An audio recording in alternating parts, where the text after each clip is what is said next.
Good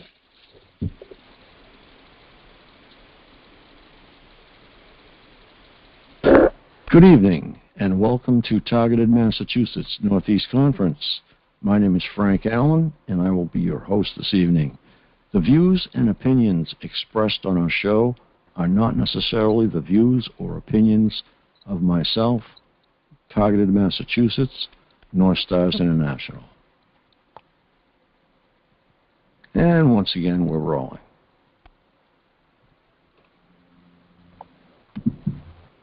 I think that, unfortunately, I destroyed Wednesday night's tape and Friday night's tape. Or actually, no, maybe Monday and Wednesday's tape, unfortunately, but I'll have to find out. Yeah, I just went to run it through Photoshop to render it to MP4, and it spit it out in some format that it shouldn't have. But we'll see what happens. Maybe I can resurrect them.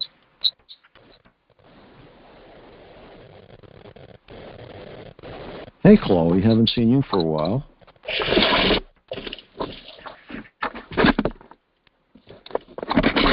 Hey, Frank, how's it going? Good, good. Yeah, I've been on the calls. I usually just kind of stay in the background, kind of quiet, like, so. Oh, yeah, that's not a problem. Yeah, I enjoy the calls, so. Sorry about your perping. Yeah, that's okay. I've been living with it for almost 8 years now. We're honored with Alice Cooper as presidents tonight.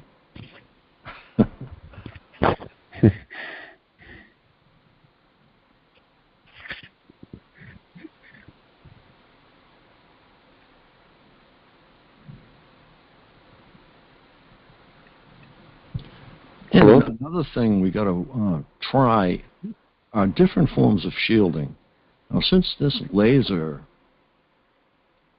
phenomenon came out from MIT, just for the hell of it, pick up a mirror, a mirror that'll cover your head, and just point it in the direction you think it's coming from. And if you don't know, just point it straight up and just see what happens. I'm just trying to get into a little bit of countermeasures. And if there are, in fact, lasers being used, we need to reflect them. And I used lasers all around my shop in the form of a burglar alarm, so that if you walked in and you cut the laser beam, you would set off the alarm. So I have a little experience with them, very little actually, but I know that to deflect it around the room, you used a fake box with a mirror in it to deflect it to the next site. So they can be altered with any type of mirror.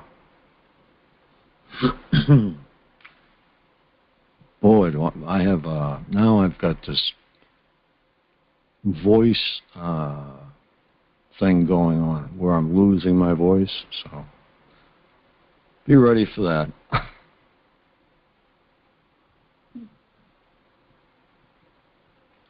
But I don't want to hog the floor all night here. I'd like to preserve what's left of my voice. If anybody else would like to speak or carry on, feel free. I'm going to hand the floor over.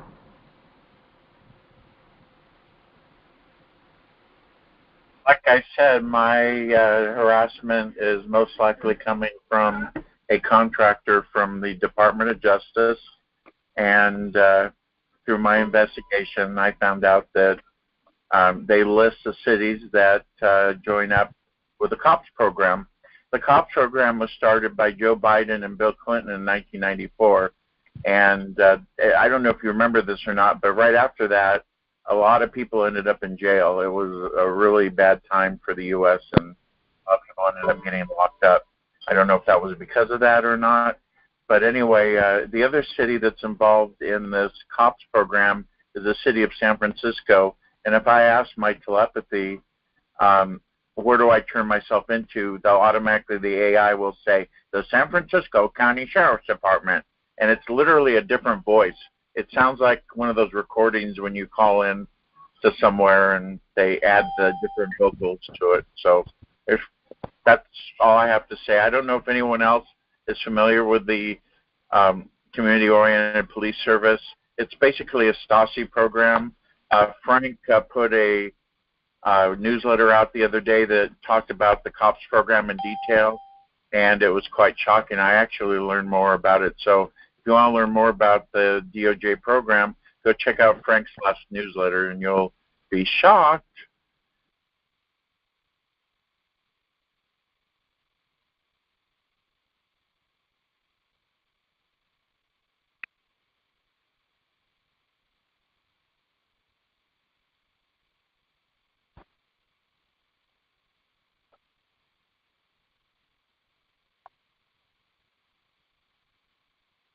Targeting started with the Santa Clara Sheriff's Department. Santa Clara County Sheriff's Department hovered over my roof.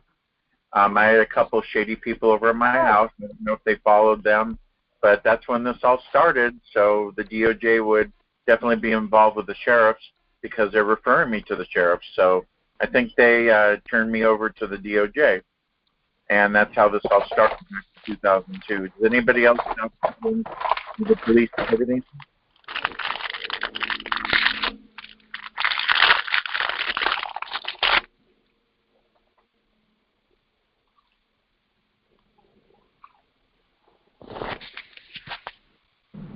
Wow, we got a real lively bunch tonight, huh?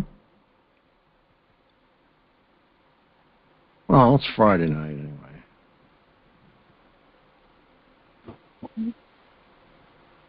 I also, every day I go to YouTube and I type in targeted individual, and today I got 5 brand new people I wrote comments to encourage them, and I put a couple of websites on there, Frank's and Ella's and others. I rotate them all. And so I contacted 5 new TIs. One was in the Marines. His wife left him. He was getting targeting while he was working at the post office. So they go after anybody. I mean, this guy seemed pretty legit. So I found 5 new people today, and I wrote them all comments. So if you guys get bored, go type in targeted individual and do some outreach to some of the new people and try to get them to some of these calls and newsletters and websites to really help them out.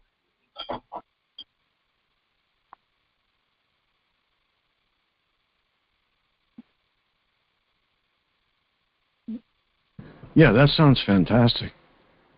Yeah, good for you, Chris. That's really clever thinking. Yeah, the more we can get the word out, that's more people that are going to be, marching somewhere someday before too long. And that's what we need. We need numbers, Yeah, the guy at the post office went through hell, and he was a Marine, and they wanted him to commit suicide, but somehow he gained the knowledge to learn what this is about, and now he's living at his parents' and lost everything, and he can't get a job. And I explained to him that this is very common with many people. It's a asset stripping, job killing, relationship killing program, and so hopefully I made him feel better. I saw a lady that works at the airport who was targeted. There's a younger Hispanic kid that was targeted. So, I mean, they're coming out of the woodwork on YouTube, and I figured no one does that, to do outreach on YouTube. So that's what I've been doing, see if I can help. Oh, that's fantastic, Chris. Anything you can do like that, or anybody, that's just more people that we're going to have to go to bat with. And sometime before too long, we're going to take a tally and we're going to try and find out exactly how many TIs we have that are coming to the calls, that are coming to meetups and whatnot, how many are on Facebook, and need to take a tally. I know between Targeted Massachusetts, the page on Facebook, and the group on Facebook, there's we usually between 700 and 800 in our group, and they usually stay. The worst part of it all, Frank, is more TIs don't know their TIs than we know our TIs. That's true. Yeah. They get subliminally overtaken. And they get turned into mechanical men and women, if you will, if they're not careful. But most people can sense. I think we have a couple of new TIs. They mentioned that they had thoughts that weren't theirs, and they knew it because they weren't even thinking about that. And that happens to me on a daily basis. It's mind games all the time now. Mind games and making you feel sick and tired, and they seem to target my left side of my back and my head. Well, I'm either allergic to something or something's going on because my voice is crashing out as I speak.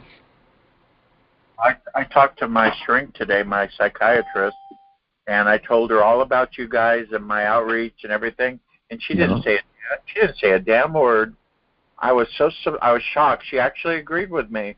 So that's really, she's in Los Altos. She's a very fancy, and I was very impressed that she actually agreed with me. I told her that neuroscience, neurotechnology is turning into neuroweapons, and I explained my story again to her, and she agreed with me. And so I was quite shocked. So that was a breakthrough today. I've been dealing with her, or talking to her for 15 years, and she finally listened to me. Well, I think, Chris, you come across very believable to begin with, firstly. Secondly, we've had the Cuban incident that's really unlocked a lot of disbelief and put it in the belief column. Yeah, last time I talked to her, we discussed the Cuban incident, and she couldn't believe it herself. So, yeah, she's a believer now. That was quite a breakthrough. Yeah, like I say, that is really fantastic to get to actually get a positive note from a psychiatrist on targeting. That's like a first. It is, and I told her that. I said, you could really have an open mind. I said, I also told her, I said, I still don't really know who's doing this to me or how, but I said, it's not me, and she agreed. It was quite amazing. Yeah, well, if you know someone and you've been dealing with them for years, you know that they're well balanced. What you might do? What's that, Al? Oh, I wondered, does the psychiatrist have any suggestion on how to cope, or what ultimately a strategy to end it? Or I guess they don't comment necessarily. Well, I don't think his psychiatrist has a plan on how to end it, but she is enlightened to the point that we have a psychiatrist who actually believes us. Yes. So I would encourage other TIs who are in need or who would like to see somebody to talk to Chris if you live near Chris. Does that make sense? I think it does. I'm available by telephone from 9 a.m. to 8 p.m. 7 days a week for anybody to call if they need to talk to me. I'm always available to counsel and help and do outreach. I'm on the master list with Ella, and so anybody that has that master list can get my phone number, or you can email me at djcbh@pacbell.net, and then we'll talk on email, and then I'll get you on the phone, and I can give you advice on how to talk to a psychiatrist. By the way, I talked to another psychiatrist, and they labeled me schizophrenic in 10 minutes, so you got to be really careful. Oh, yeah. Yeah. I agree. Yeah, I think it's good though to have anyone who would, as Frank said, more validation. You would have to be careful, sure. But yeah, Chris, it might be good to have someone to talk to. Some days I just wow, Chris, if you, I'd like to put your name on our site too, because I'm going to start a support page in addition to everything else, and I'd like to put your name there too, if you don't mind. I don't have a problem with that. Yeah, Ella already refers people to me. You can do the same. You have my phone number and email, so go ahead and do that. I don't have a problem with that. As long as they're respectful and courteous, I'll talk to anybody. Unfortunately, I had a bad TI today. Yeah, well, yeah, I had a bad one on the radio. Was questioning my target. Not really. Yeah, I get over it and move on to the person. I don't dwell, so I forgive them. I don't worry about it. Some people are just, they don't understand, and I'm really not sure she was being really targeted or not. I would say probably not, because the last thing you want to do is try and discredit a support call. I mean, most people that go to support calls are going there for help. And you can tell immediately when someone is real that calls you, because they want help. That's the first thing they say is, well, I need some real help. And then you can tell them that, unfortunately, there is nothing really we can do, but we can band together. If you have shielding techniques that work for you, share them, but I haven't found anything that works. But it's mostly scalar technology, and it won't work. But I think what people really need to do is have somebody that'll listen and not judge or talk, or just somebody to listen. That's what I mostly do. I just keep quiet and listen. Nobody has that. Plus, a lot of people are anxious during the day, so hopefully they can call and talk to me. Okay, that's great. Who else is on Ella's page that is offering support? Well, according to my master list, there's dozens of people with their phone numbers and email addresses. So. Okay. All right. Much expensive, so. Yeah, it's something that I've been going to do, but I basically want to handpick the people that I know that will say the right things. You know what I mean? Right, and you don't need people that'll go on about their own story, and right. You want somebody that'll listen. You keep your story limited, and then you just to relate with them, and you got to listen. People don't have anybody to listen to anymore. Elle, do you think you could stay within those parameters? Yes, Frank, I do. I think so. Okay. Yes. All right. Well, we'll give it a try and see what kind of results you get. All right. Just email me the information that you want me to use, that's all. Very good.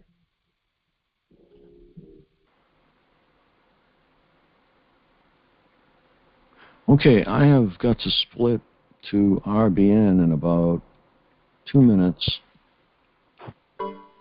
And then I'll be back at 11. So Let me see, who do we have here?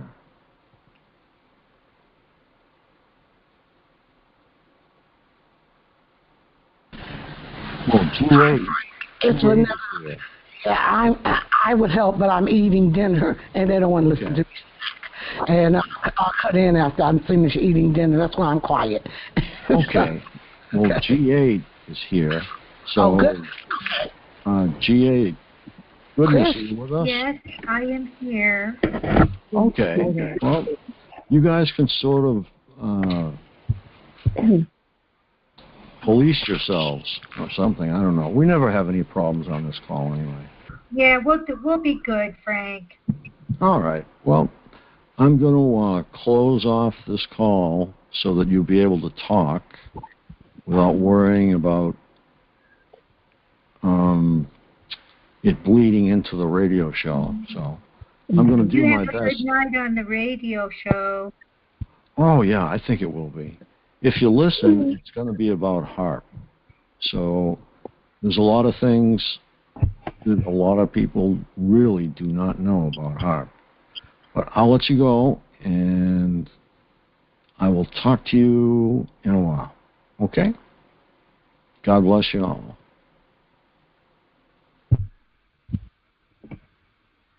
Frank is the best. Isn't he the best, you guys? Hello? Oh, goodness. How are you tonight? Well, I am okay, Chris. How are you doing? I'm really not doing that bad. To be honest with you, I found out that the Aleve works better for my headaches than the pain pills, so I'm cutting back on the pain pills and switching to Aleve. Oh, that is so good. Aleve would be better, I think. That's good. Is that Bubba here? Is that Bubba barking? That's Bubba. Yeah, he's in the back visiting. He's a sweetie. He's been getting his walks again, so he's in a good mood and really happy. Oh, good. Well, hello, everybody. I wanted to say something if I could. It won't take that long. I wanted to talk about artificial synchronicities versus real synchronicities. And I wrote up something here. Of course, I'm looking for it about that. What started it, I sent Linda Costanzo an email today, and a large truck, the noisy kind, came by at exactly the same time when I was talking about God. So that's an artificial synchronicity.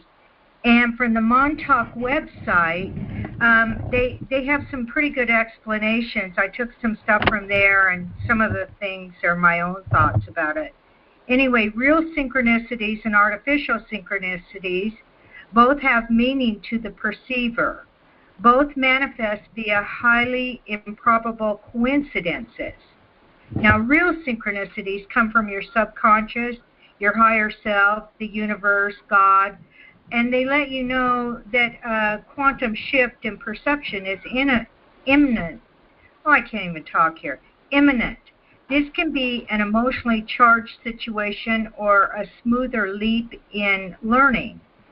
So an artificial synchronicity is engineered by hyperdimensional negative beings in an attempt to suppress, sabotage, drain, distract, or mislead. Okay, Sets, since you're in the chat, can you type in whether you can hear me or not?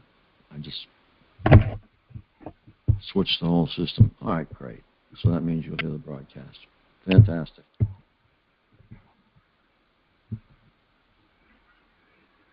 You guys tell me when Frank's done. Can you hear me?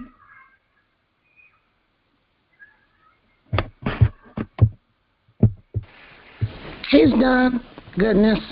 He was just telling Seth to type in Republic Broadcasting, all the information, the website, and the call-in number, and the number that they can just listen on. Oh, okay. Thank you, Vanetta. Okay, so anyway, one way artificial synchronicity occurs is by backfiring disinformation with synchronistic confirmation.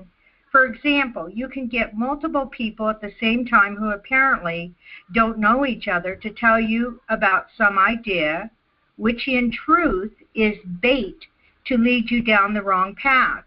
You may see this odd timing as confirmation that it's the right path, even though it isn't. Another is experiencing electronic anomalies after doing something that's on the wayward path.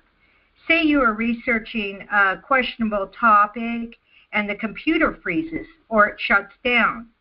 Some people take that to mean they are on the right path and are being interfered with by the dark side, when in truth they are being reinforced in their error.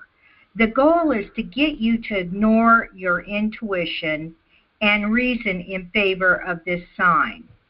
Now, all of the above can happen with real synchronicities as well, but how to tell apart an artificial from a real synchronicity, that's key.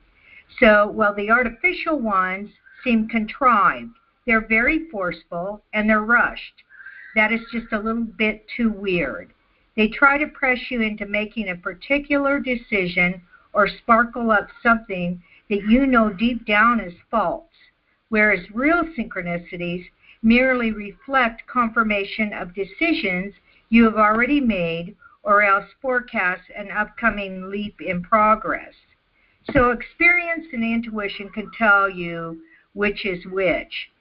And it's a good idea to ask in prayer each day to be an excellent discerner, to know the differences, what is real and what is actually more bullshit. So I just thought I'd tell you guys that. Thank you, Janie. I just saw your little note in the chat. Okay, that took up about 5 minutes. Who else wants to talk? That was good, goodness, because they do a lot of artificial synchronicity, the perps. Yeah. They sure do. Well, you know, Vanetta, the reason why is they don't want you to, you have God-given intuition, and they don't want you using it. And so a lot of these, I notice it a lot in prayer or when I'm sending an email to someone, like I sent to Linda today. I sent her a nice little prayer in her email, and again, the noise harassment started up. And now some of the noise harassment, of course, is intentional, you know, like the neighbor I have. That's intentional, but no worries because I'm getting a restraining order put on her. So what I'm saying is it is a setup. And it's an artificial setup as the planned car crashes are as well. Those are what I would call artificial synchronicities of the worst kind because people can get hurt in car crashes. Did you guys all hear about the Virginia Beach thing? Now there are 12 people dead right now. Somebody went into the municipal building and just decided to start shooting.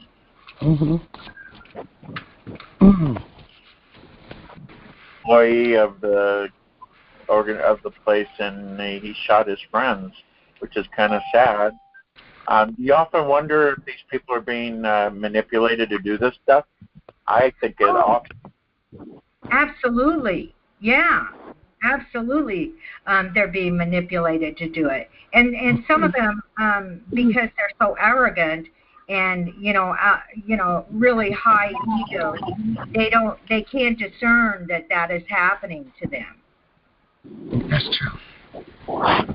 That's true.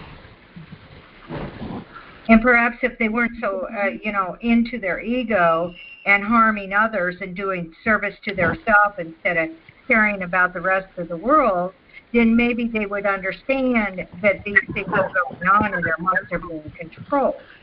Do they know why he shot the 12 people? I saw it that he shot, and I believe the shooter is dead now.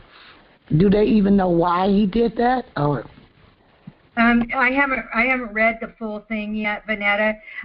But Testing 1 2. Testing 1 2. Beautiful. That's our guy, Frank. He does such a good radio show. Mm-hmm. Hey, Frank, you hear me okay? Yes, sir. Does, and he's getting through to a lot of people right now. So this is that. Okay, I'm going to sit back now. Okay, so am I, you guys. I'll sit back and listen. Me too. Ladies and gentlemen, Mr. Frank Allen on RBM Radio. Thank you, Chris. Extendivite is a natural solution to help improve your overall health. My disc jockey's voice. Is not your And you can have one too for only $19.95. Call 1-877-928. What on earth? Or visit heartdrop.com or find us on Amazon. What happened to our call?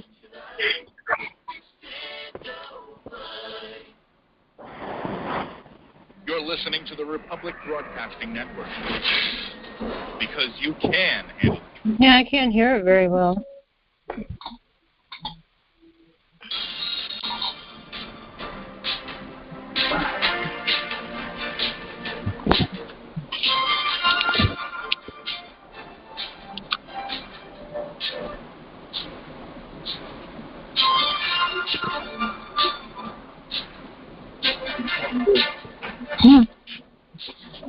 I thought we had our own call.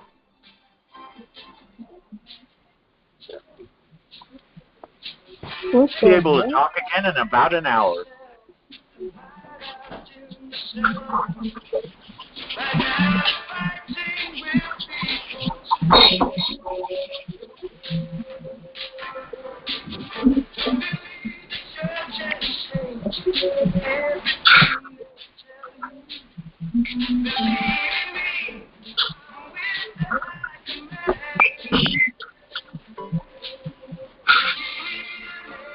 Good evening from Targeted, Massachusetts and the Republic Broadcasting Network. My name is Frank Allen. I will take a vote. You can call in and ask a question or make a comment at 800-313-9443. No, I Call didn't in think that and much. listen at 605-313-0163. You can receive a copy of our newsletter simply by writing Frank at targetedmassachusetts.org. In the subject line, type newsletter or visit our site at targetedmassachusetts.org, and in the navigation, go to contact information. When completed, click submit or call me in the U.S. at 1-508-857-8334. Okay, Spectrum soon. Okay, tonight we are going to revisit something that we skimmed through, and that is HAARP. Now, this article was actually put together to provide a summary of the contents of a book written in 1995. You can't even hear it very well. Early new class of weapons. Yeah. Now, as This if is the we national broadcast about some book. need something else to think about.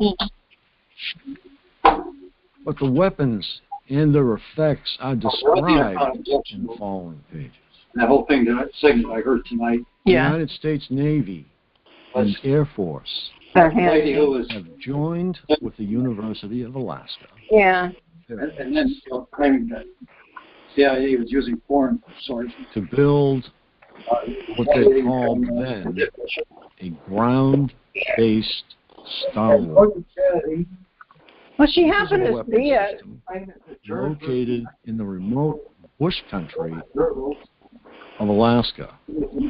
Now, to parallel this, the Chinese have built the same system recently, and it is within a populated city.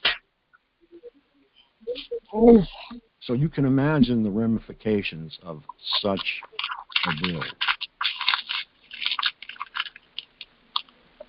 Okay, there are many people at the time that this was being built who were demanding answers because they couldn't understand how this HAARP was going to control the weather. And that's all they said in the beginning. Yeah. And then facts started to trickle in.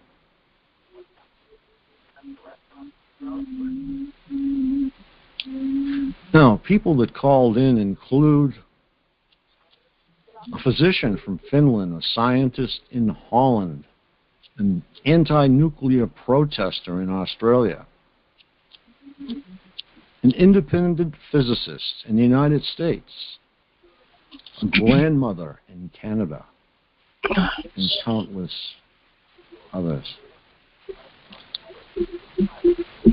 I'd like to interject here as well that this planet belongs to the people.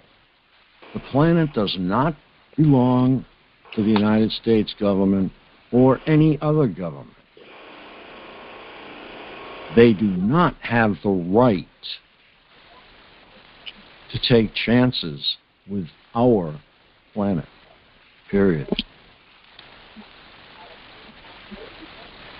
But unlike the protests of the 60s, the objections to HAARP have been registered using the tools of the 90s, the internet, fax machines, syndicated talk radio, and a number of alternative print mediums. So the word started to get out, and people are waking up to this new intrusive device being built by an overzealous United States government. Now, the United States government seems to do whatever the hell they want to do with our money. They're as transparent as a brick wall.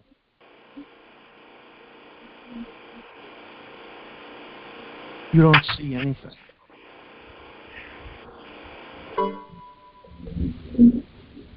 So a research team put together to gather materials that found their way into the book Never Held,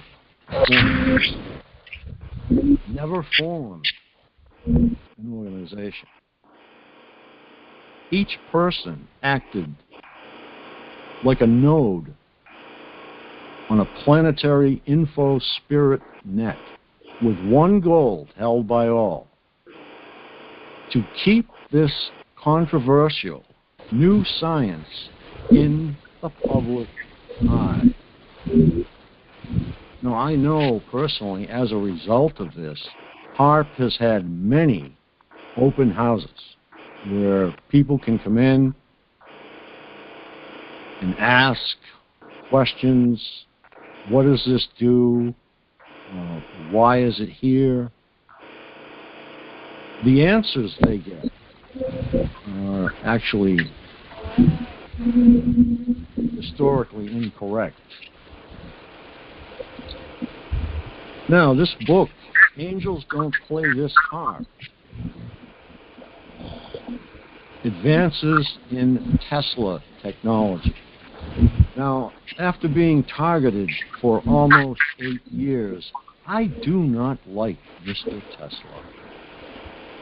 I know he's the father of so many things, but he is the father of targeting from the beginning, because it's all his research that has made HAARP possible. I don't like the man. I'm sure someone else would have invented it, but I don't like it. Okay, we have Mike from Kentucky. Go ahead, Mike. Second chances with our planet. Can you hear me? Yes, sir, I can. Go right ahead. Okay.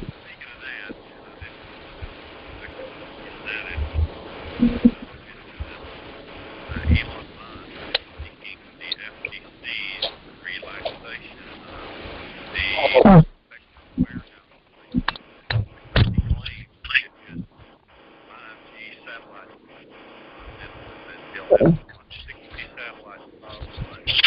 They'll due to our ozone layer. Thank you. Not counting the radiation, just the tank launches of the rockets. Okay? In 2009, they banned the use of a fluorocarbon-containing asthma inhaler because the millions of people around the planet that were using that supposedly were damaging the ozone layer. 4 shuttle launches in 2009 did more damage to the ozone layer than all of those asthma inhalers combined. Now they want to put, I've got the PDF document. If anybody wants it, they can go read it. It's on my little TV10 Newsline, a free page on Facebook. If you go look it up, TV10 Morehead Newsline. The PDF document is there. It's published. It's on the FCC.gov webpage, and it's in their transition section or something where he's begging the FCC, relax your spectrum warehousing regulations so we can start with maybe 1,600 and then 4,000 and then 12,000 over the course of several years. He wants 2 orbital swarms, one at 700 miles up, which would put that in the Van Allen belts, meaning that it would be damaged by solar radiation, and those satellites would have to be replaced on some kind of regular basis, would be more launches. And then he wants another swarm at around 200 miles, which would be just about the upper edge of the orbit for the space station. So, I mean, both of those orbital bands would be susceptible to damage from the Van Allen belt radiation, so they would be hard against that. But anybody that's looked at this, even the communication satellites that are out at 23,500 miles out in orbit, they don't have 10 or 12 years, and they run out of fuel. They have to be regularly maintained in their orbits. So that means, they're going to have to be relaunches of spares. They have to keep spares on orbit, just like with the Iridium phone system, which is 66 satellites and 6 spares. It had to be taken over by the Bin Laden empire in order to keep it from being deorbited about 2000. Well, it was right before they claimed to have killed Bin Laden. I think the Bin Laden family empire took over the Iridium satellites because that was the second time they had threatened to deorbit them because they couldn't afford to maintain them. So, and I don't know what frequencies these are going to operate on.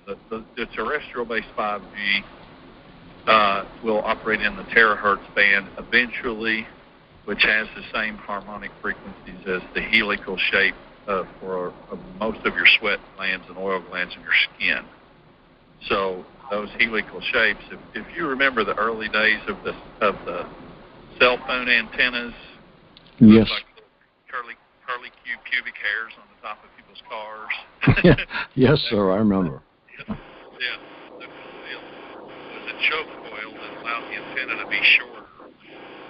And so some people I've seen, I don't know if it worked or not, they would take those stick-on antennas and put one on the outside of the window glass and on the inside of the window glass in order to re-radiate the signal into their car.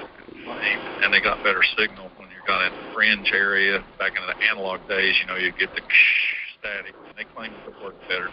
But that is the principle, is this harmonic, sympathetic re-radiation in the shape of your sebaceous oil glands and sweat glands is a coil of the oil gland, and there's a nerve right there. So that's how some of these directed energy weapons work. They excite that nerve, and so that's the thought that some of this 5G could be weaponized, since they're all software-defined radios, and they have been for over a decade. All the cell phones, as we transitioned from analog into digital, became increasingly software-defined radio, so that as soon as you want to, you can reconfigure that phone to spy on people, to adjust the power, and do all kinds of nefarious things. You can reserve part of the memory to record audio when you're not in an area that has signal. When you get back to the signal area, it uploads the audio. Now, Snowden leaked this in these slides, but it confirmed my situation here at the local TV station back to the late 90s, at least 1997. And the darndest thing about this is I have been in contact with numerous lawyers, some very recently, including the lawyer that William Binney is paired up with to sue the NSA and President Trump. Ironically, I don't know why. I guess by legal convention, the Trump has to be sued since he is commander-in-chief over the NSA. Those Tennessee lawyers use an excuse that he can't help me because he does not have a license to practice in Kentucky, but yet he's filed in the District of Pennsylvania against this domestic surveillance stuff. The same thing with the Electronic Frontier Foundation. Their case got thrown out in New York just within the last month. And the judge, yes? I believe that anyone can file in the District of Columbia, if I'm not mistaken. It could be, but... Well, I have a complaint. The FCC recently changed over to a complaint system, and they have this whole big long rules and guidelines thing, and at the very bottom it says, we strongly encourage you to get a lawyer. And so I have heard, and I don't know if you've listened to very many William Binney interviews, but he can rattle off all the laws violating, like the pen registry law, this or that law, this or communications law. The thing is to file a formal complaint and have it stick, and not just be thrown out and waste $250. You have to cite all those implementing regulations that they're violating in the telephony telephone laws. And so I can't find a communications lawyer in this land that has the Harry Scruggs to help file this. I have people that if they get this going, they will jump on board and give affidavits. Okay. I have a lawyer for you. Okay, great. Google the Rutherford Institute and John Whitehead.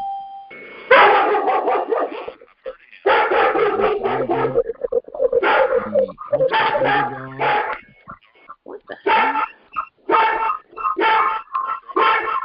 I'm sorry, he fights the underdog. He always has, and he's got a very good reputation. And that's the man I want to Yes, sir, at the Rutherford Institute. Rutherford Institute. I will do that. Now, he would be about probably the fifth guy I've talked to in the last year or so. So let's hopefully fifth time is the charm. But I think to me it points toward this whole setup being rigged. And I think the Electronic Frontier Foundation is looking to be just simply a steam valve. In other words, people put their energy into this, and a lot of what they do doesn't go anywhere. But they, every now and then they'll push a little steam off, like a flame that you can't see the guy. Okay. Wow. What I'd like to say is the FCC has been pounded down into something like the local men's club or something like that, because the FCC lets everything through. They stop nothing. Well, I think they're a bunch of turkeys.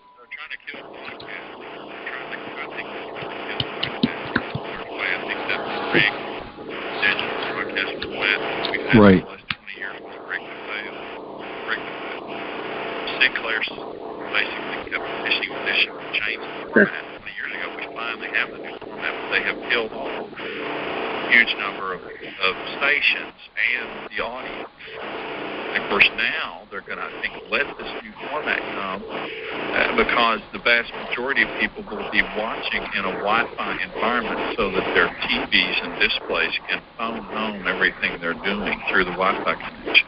Well, what I'd like them to do for me is I've already seen, which countries own which satellites. I already have that. I want to know, okay, they'll say from, just to give you an example, it's not accurate, just from 300 kilohertz to 900 kilohertz goes to the federal government. I want to know exactly which branches of the federal government are using these signals. I want to... 37 is exclusively reserved for satellite astronomy, but the phone networks have took everything from channel 37, which I'm trying to remember, that's 550 megahertz, right on up to 24 gigahertz, with the exception of some military communications and aircraft, things like that. A lot of this is going straight to the phone syndicates, as I call them, and the phone industry for 20-some years at the very least has captured the FCC. There's an ethics report from Harvard on this.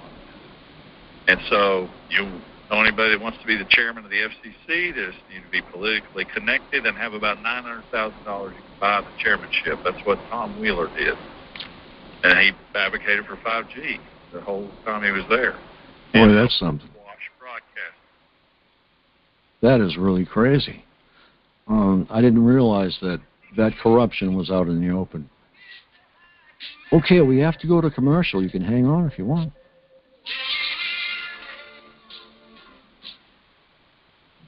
Folks, we're living in a world the likes of which we've never perceived any clearer than we do now. The plan for global governance has been in the works for generations and would have likely been achieved by now, but for the fact that the globalists left open their Achilles heel. With all their tools, Federal Reserve System, fiat currency, no child left behind, and Common Core education introduced to our schools to dumb us down. Vaccines, pharmaceuticals to lobotomize us, GMO foods, insertion of compromised or bought and paid for politicians, together like a puzzle designed to ultimately bring the world into submission. But with all their strategy, they forgot one thing: knowledge. And knowledge is power. With knowledge, their bombardment is nullified. Folks, with that, as brilliant and knowledgeable as you become, among the wisest audience of any radio audience in the world, and you are, I want you to take a moment to reflect and ask yourself, how much of that knowledge did I obtain from the public broadcasting network? How high has my consciousness been raised since I've been a listener? How fast am I now able to discriminate truth from fake news by being a public broadcasting listener? How clear am I now able to see the world since I've been listening to RBN? Ask yourselves those questions first. Then ask yourself, what is that knowledge worth to me? Like my morning coffee, how would I survive without it? A voice of truth in a sea of lies. Do we not all need to make sure it survives? Like public broadcasting, we are now finding we can only survive with listener support. Censorship, advertisers being attacked, truth itself being attacked. It's the only way through this. We at Republic Broadcasting humbly ask you to kindly support it. Look at your budget, make a determination of what Republic Broadcasting is worth to you and what you can afford on a monthly basis. Go to republicbroadcasting.org and pledge 20, 30, 40, 50, if possible, 100 a month or more if it's affordable. Click the donate button and become a regular monthly donor. Assure both us and yourself that Republic Broadcasting truth will continue to flow like that morning coffee. The network thanks you. Homeowners, if your lender has gone out of business or sold your transaction to another lender or servicer, you may be the victim of a wrongful foreclosure, resulting in the loss of your home. If you've already lost your home, are in foreclosure, or even in good condition, you can challenge the mortgage transaction to legal issue, and your property can be restored to you, and your foreclosure can be stopped or reversed, and the mortgage transaction declared unenforceable. State laws, U.S. Title Codes, the Uniform Commercial Codes, and U.S. Supreme Court rulings have upheld that defective mortgage documentation can reverse or stop foreclosure and enforce property title claims in favor of the homeowner. We are having successes in stopping the process of foreclosure, the enforcement of the foreclosure judgment, the sale of property, and evictions after dispute. We are not attorneys, and we don't give legal advice. We are a professional team of legal researchers, providing forensic mortgage audits and expert witnesses. We have the knowledge to produce the evidence and enforce laws regarding legal issues. We've been in business for 12 years without a complaint. Consultations are free, and we provide a title search to confirm the mortgage. Please call 855-253-27 moving forward. 855, the number 2, keep it today.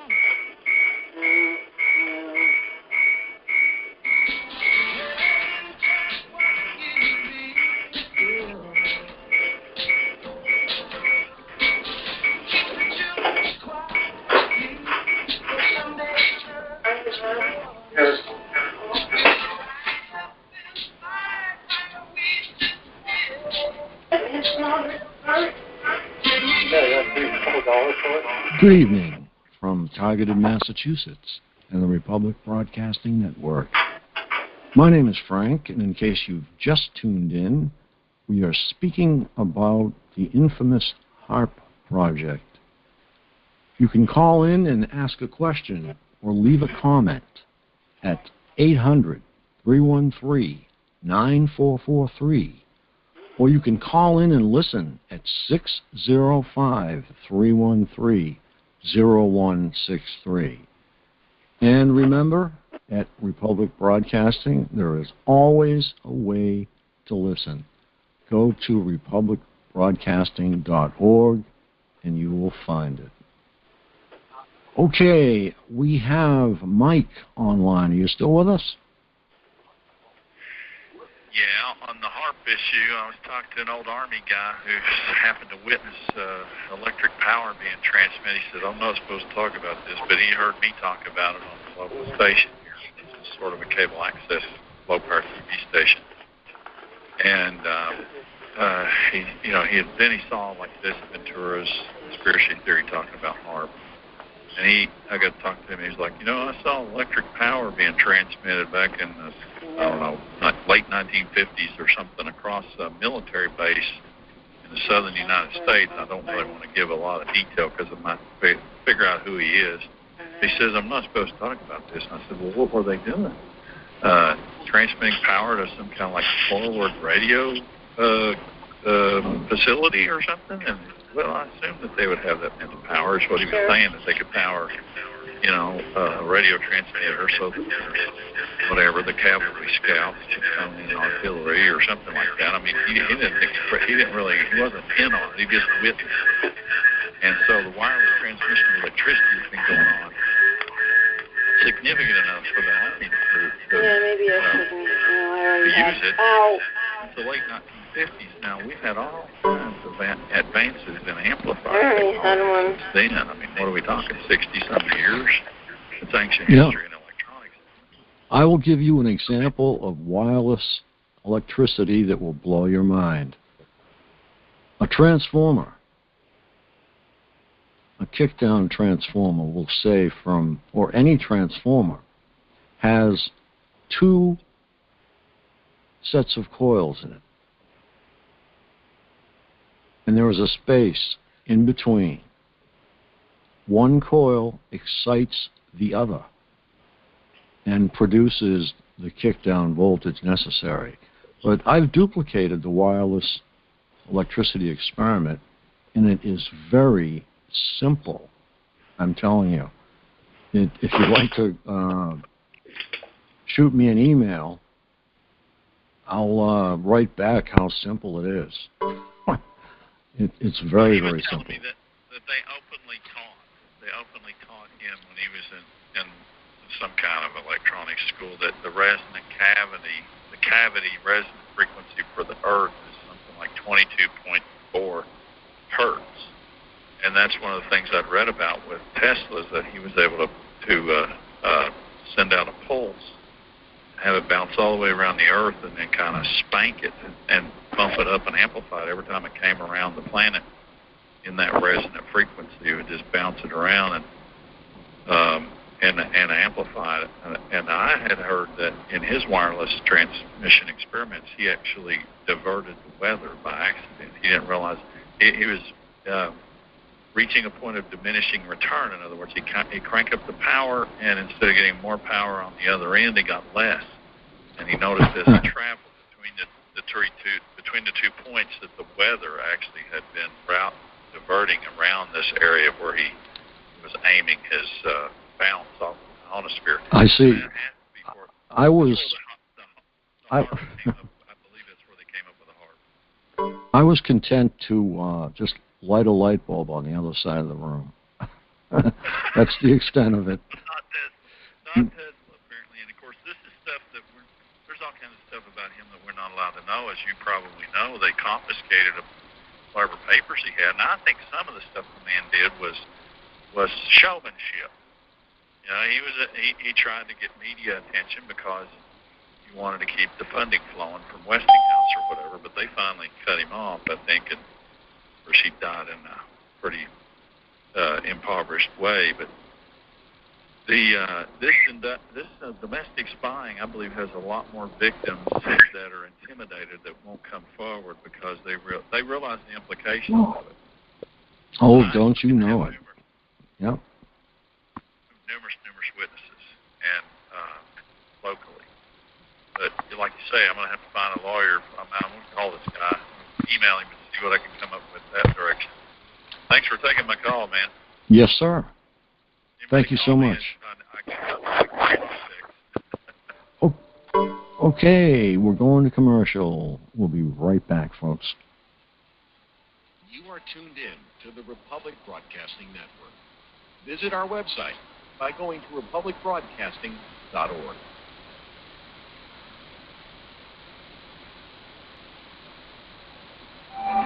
Did you know that neither the American Medical Association nor the American Bar Association were established to benefit the American people?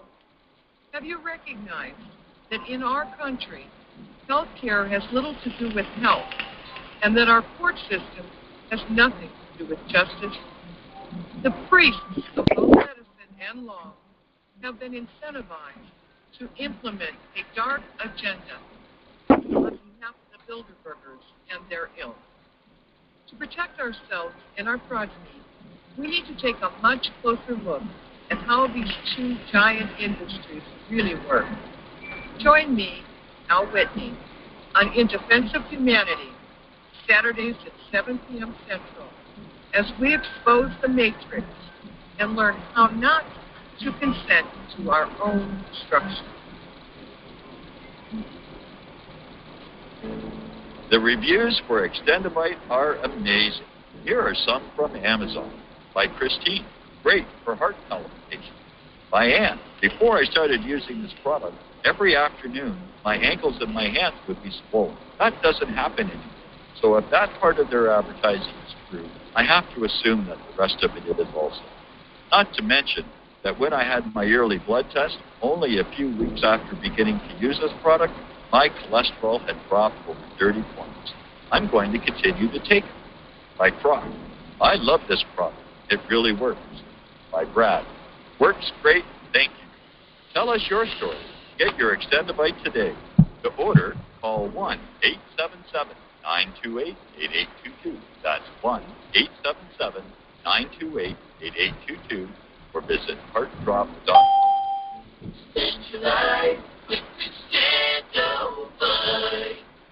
Homeowners, are you in foreclosure, expecting to be served with a foreclosure lawsuit, or suspect your lender has coerced you into an illegal mortgage transaction? A huge number of mortgages made in the last 10 years have legal issues and are possibly defective. State laws and the U.S. Supreme Court have upheld that defective mortgage documents are grounds for foreclosure defense and for counterclaims in favor of the homeowner. If your mortgage has been sold or assigned since closing the loan, it may be defective, and you may be paying the wrong party, and the lender may not have standing or the right to foreclose or collect payments under the law. If you would like to know if your mortgage is legal or not, or know if you are paying the right party, we can help. Our initial consultations are free of charge. We are not attorneys. We are legal researchers and work closely with experienced lawyers who know how to help you find the evidence to help you keep your home. Call toll-free 1-855-2-KEEP-IT. That's 1-855-2-KEEP-IT today.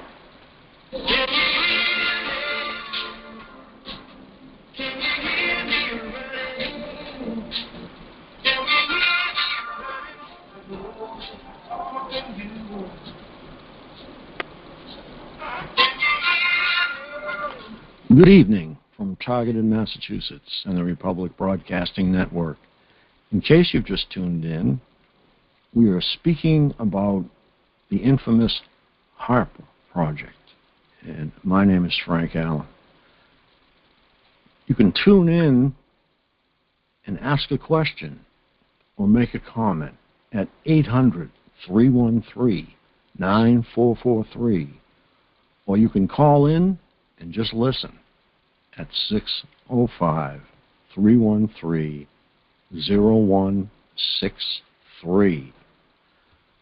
And we have just had a very interesting call from Mike, and he has gone over something that actually HAARP is part of. And HAARP has the ability, actually, in effect, to wirelessly transmit energy that can be picked up and used. Okay, I was just starting to mention the book, Angels Don't Play This HAARP, and its advances in Tesla. This article will only give the highlights. But at the heart of the story, ordinary people who took an extraordinary challenge in bringing their research forward.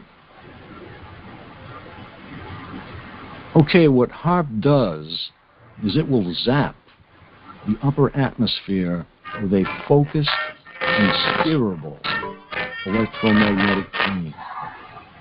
It is an advanced model of an ionospheric heater. As we all know, the ionosphere is the electrically charged sphere surrounding Earth's upper atmosphere.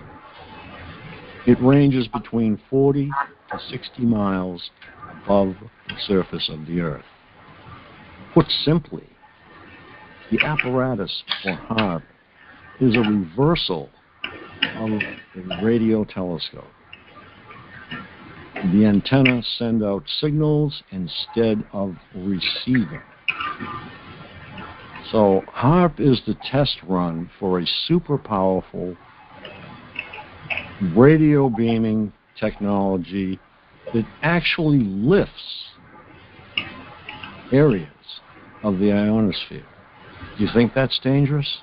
Oh, I do. Now, they lift it by focusing a beam and heating those areas.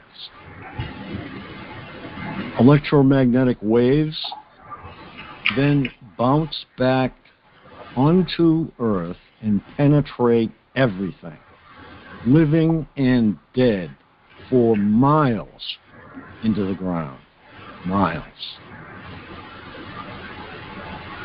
So HAARP publicity gives the impression that the high-frequency active auroral research program is mainly an academic project with the goal of changing the ionosphere to improve communications for good. Well, there's nothing good about that. The U.S. military documents put it more clearly. HAARP aims to learn how to exploit the ionosphere for the Department of Defense purposes. Communicating with submarines is one of the things that I mentioned last time we touched upon HAARP, but they go quite further. Press releases and other information from DoD on HAARP continually downplay what it can do. Publicity documents insist that the HAARP project is no different than other ionospheric heaters operating safely throughout the world in places such as Puerto Rico, Tromsø, Norway, and the former Soviet Union. However, a 1990 government document indicates that the radio frequency power zap will drive the ionosphere to unnatural activities. Now, I can back that up right now. The Schumann resonance is supposed to be 7.83. Now, for those of you who don't understand what it is Earth frequency, or Earth's frequency. It's been around for millions and millions of years, and we can't exist without it. Now, I wish I had a caller on here that I could ask this question, but I'm just going to say, what do you think it was today at 4 o'clock? 50 hertz. Now, it spiked once, I believe in 1986. It spiked again in 2016. And in 2018 and 19, it has been off the charts. The chart only goes up to 30. And it's been off the charts. So I will back that 100% just by my own research.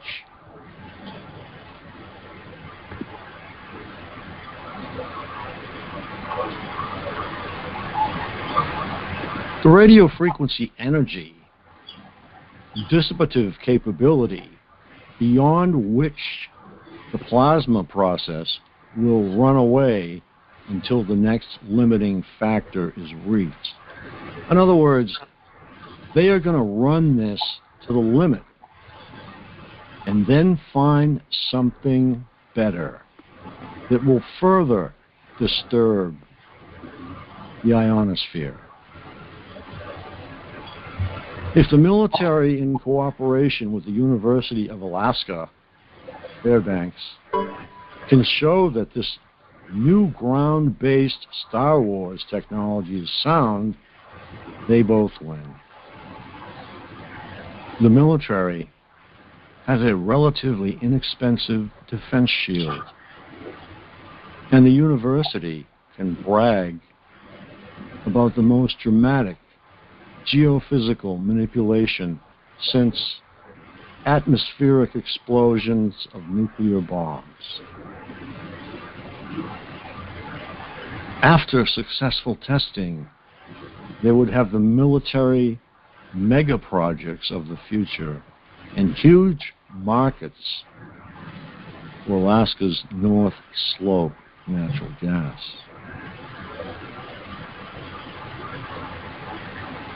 Now, looking at other patents which built on the work of a Texas physicist named Bernard Eastland, it became clearer how the military intends to use the HAARP transmitter. It also makes governmental denials less believable. The military knows how it intends to use this technology and has made it clear in their documentation. The military has deliberately misled the public through sophisticated word games, deceit, and outright disinformation. Now, this is what the military says that HAARP will do.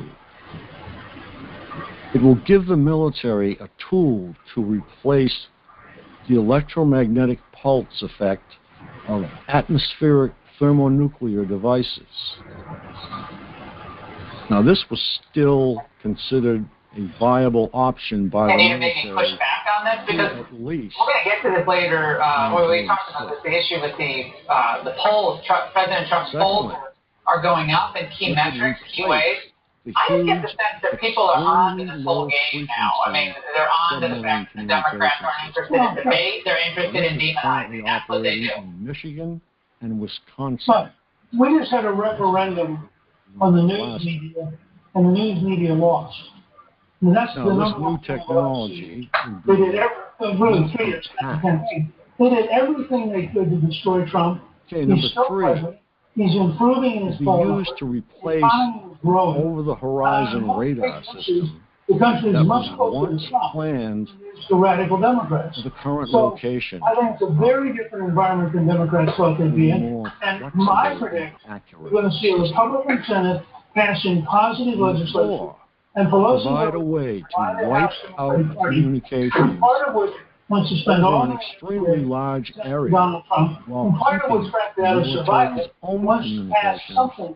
And I wouldn't be at all surprised to see Kevin McCarthy begin to form an alliance with 30 or 40 Democrats who don't re-elect in the state if they stay negative. Yeah, well, look at all these Democrats who are doing a continuing series on basically doing an update on the so-called moderate Democrats. And so many of them pledged to work with Trump, and then push comes to shove, they're not working with Trump. So I think that's an excellent point. And it's part of the new substantive issue that Trump is tackling is the border, which you and I have been talking about for years, and the situation is untenable beyond crisis. At almost every measure is beyond crisis. What about the decision to slap the 5% tariffs on Mexican goods effective June 10th and let Mexico does more to stem this massive tide of humanity coming out from mostly the northern triangle countries? Antiquated systems to detect incoming low-level planes and cruisers, making other technologies. And he follows projects through just exactly like the kind of businessman that he was. Lovability seem like a None good of these idea people on the American border for all who believe in sound national. Don't stop people who come by boat or by airplane. To those And concerned so, about without Mexican compliance, all of these people would still be down in Central America. Uses And I think that's the first time we've seen the American president who said, well, and by the way, the Democrats in Congress are forcing him into this position. Navy, they refuse to do the common sense things, which are fund the border patrol, build the wall, and allow us to contain things. Moreover, so the president said, look, if you're not going to help me, then I can use my authority to put so much pressure on Mexico. Now, candidly, if he didn't cut off sending money to Mexico, which he could do, you would then see an enormous crisis in the Mexican economy. We have a lot of Republican senators, at least some, who are against these tariffs. Two Alaskans. Chuck Grassley, Portman, Joni Ernst, Toomey. Toomey's against any tariff ever. He's apparently fine with China winning on every front, or at least it seems that way. A lot of these farmers are being hurt by the soybean tariffs. China can't, China, they're not getting and not buying them. It's hurting them, and how much pain is really being inflicted on the American consumer, and how long can this administration hold out? I mean, I think I completely agree with what they're doing on tariffs, but I'm hearing from all these Wall Street people who do a lot of work in China, for instance, like, oh, this is really hurting us. It's like, yeah, because you're doing all these deals with communist China. Maybe we should stop doing those. There are a number of billionaires who live in China because that's what they have to be. Billionaires. I would simply hope that the president will presently say, let's take as much of the Chinese tariff money as we need to, that's what it's or we will revert it to the American farmer. Is an experiment in the sky, payments in order to take care of farmers the Chinese are trying to perform. And I think if he did that, and did it on a large enough scale, that there would become a non-scientists. The truth is, in the long run, China cannot win space Skybuster. Simply not possible. There's so many other countries you can go to in order to buy things. The Chinese are going to build a whole series of competitors in Asia, in places like Thailand and Vietnam and the Philippines. And they're just going to lose market share. And at the same time, we're going to find out that we don't need them. Now, we don't need them on most things, but the soybean farmers are always going to get the attention that on the other networks because it looks like it's going to hurt Trump. But I mean, our economy versus the Chinese economy and the lopsided trade, it definitely doesn't hurt us. But I'll just do the math. But if the president's right in the number of billions of dollars he's talking about, he could afford to double the income of every soybean farmer in the United States just taking money out of the Chinese tariff. and sent a little note saying, well, out to different things, thanking him for the amount of money he's now sending. All right. No, thank you so much for joining us, and I really appreciate you staying up. And I bring you my best and worst commencement speeches so far in graduation season. Stay there, because this is going to be fun. Patents described were actually owned by Learn about diabetes and your heartaffect2.com. Finding the right drop for dry eyes can be overwhelming. For relief that lasts, you want Subex P from Bausch & The Lomb. company is one of the biggest oil companies in Seal in moisture and protect against further irritation. Subex P, the right choice for dry eyes. This new only box is crazy enough to give away $23 million. second phase construction contract Big thrill. E-System in June of '94. Now, E-Systems is one of the biggest intelligence contractors in the world, doing work for the CIA, Defense Intelligence Organization, and others. Carat solitaires are now $1.8 billion 2-carat $9.50 per carat plus 1 carat subs $3.99. Insane prices on thousands of GIA diamonds. $800 million The jewelry exchange. Project so secret that even the United States Congress isn't told what money is being spent, meaning we are not told. To transform healthcare with connected hospitals in places like Cleveland in support So, is our government getting more transparent? Today's digital campuses empower students with greater insight in sharpness. E-Systems was bought out by Raytheon, who created a powerful digital EDS system, or active denial system. and enhance the experience in theaters in LA. So, combine the ADS system fuels the industry. we're starting to get into Let's the turn the area of problems of mind. technology into digital progress together. Okay, I'm here in St. Louis. We'll go to commercial. I'm Jason Bell. Welcome to the new North Hollywood Toyota and the 45-minute shopping experience. When you arrive, you'll be greeted and checked in by our friendly guest host. Take it on a tour of our brand new inventory with our product specialist. Then finalize your purchase with our pricing manager.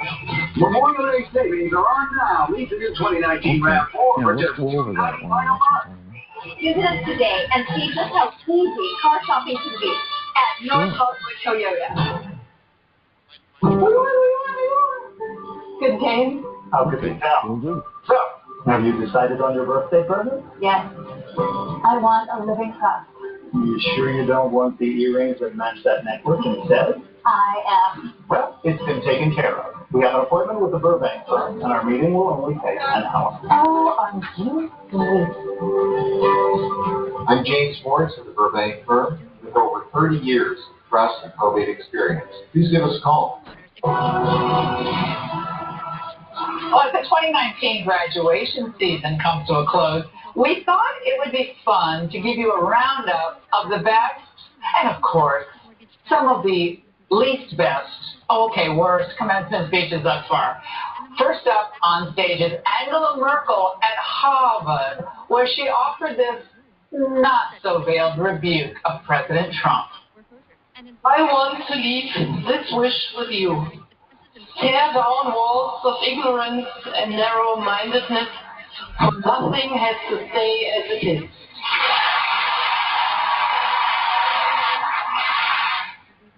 That's original. American college students gave a standing ovation, think about it, to a faltering European politician after she came here to slam an American president. What a patriotic environment you're cultivating, Harvard. And then we have NYU's Steve Williams Thrasher. Melinda, do you know that you're unmuted? He used the opportunity to encourage his fellow graduates to boycott Israel.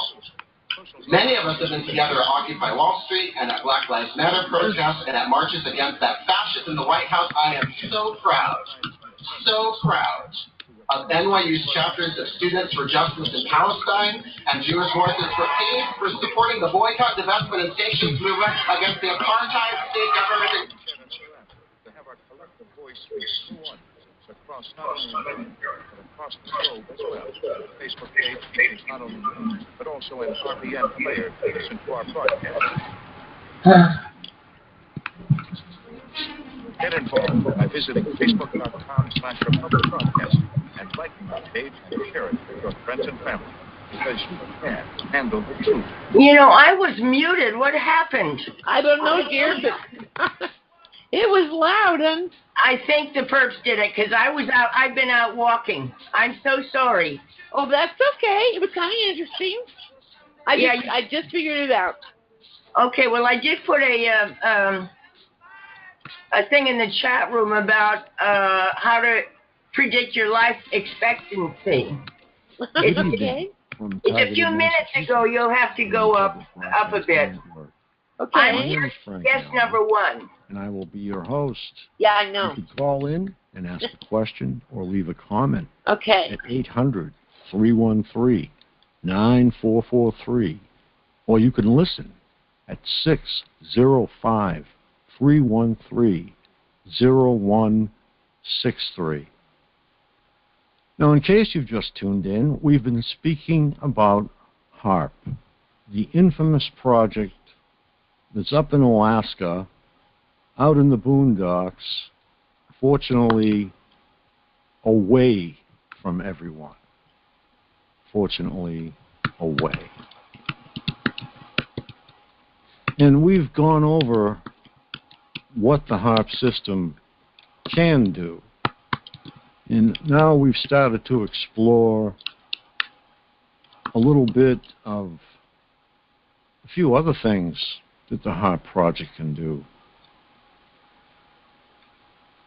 Now, the method and apparatus for altering a region in the Earth's atmosphere, ionosphere, and or magnetosphere was sealed for a year under a government secrecy order and probably altered into something more acceptable to the public.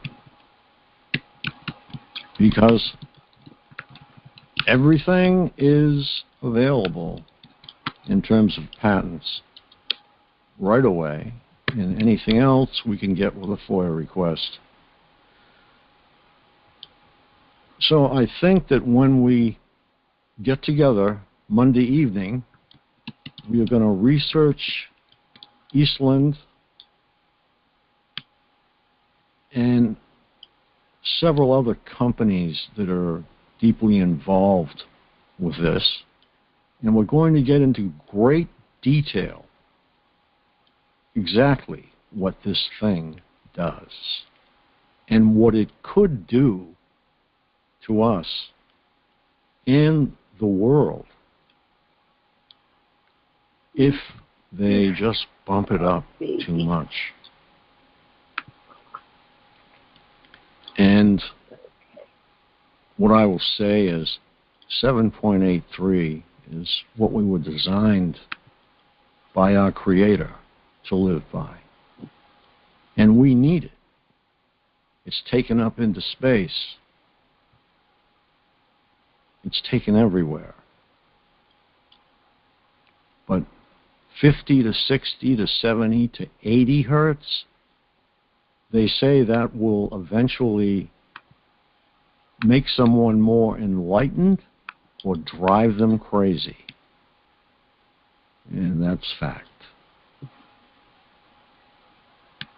So for this coming Monday, we will again venture into HAARP, which is another comm system. Okay. Good night, folks, and God bless. See you Monday.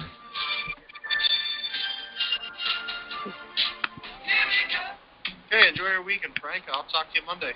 Okay, yeah, I'll get with you a little early to talk about this mic, okay?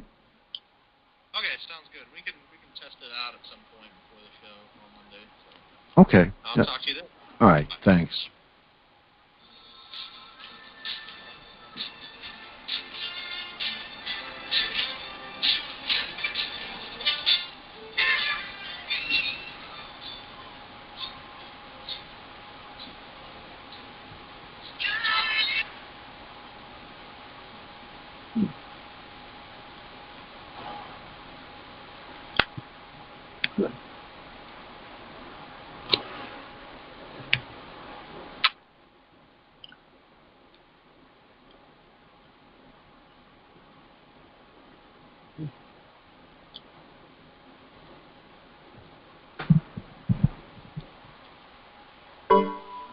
Hey guys, you sound pretty silent in there.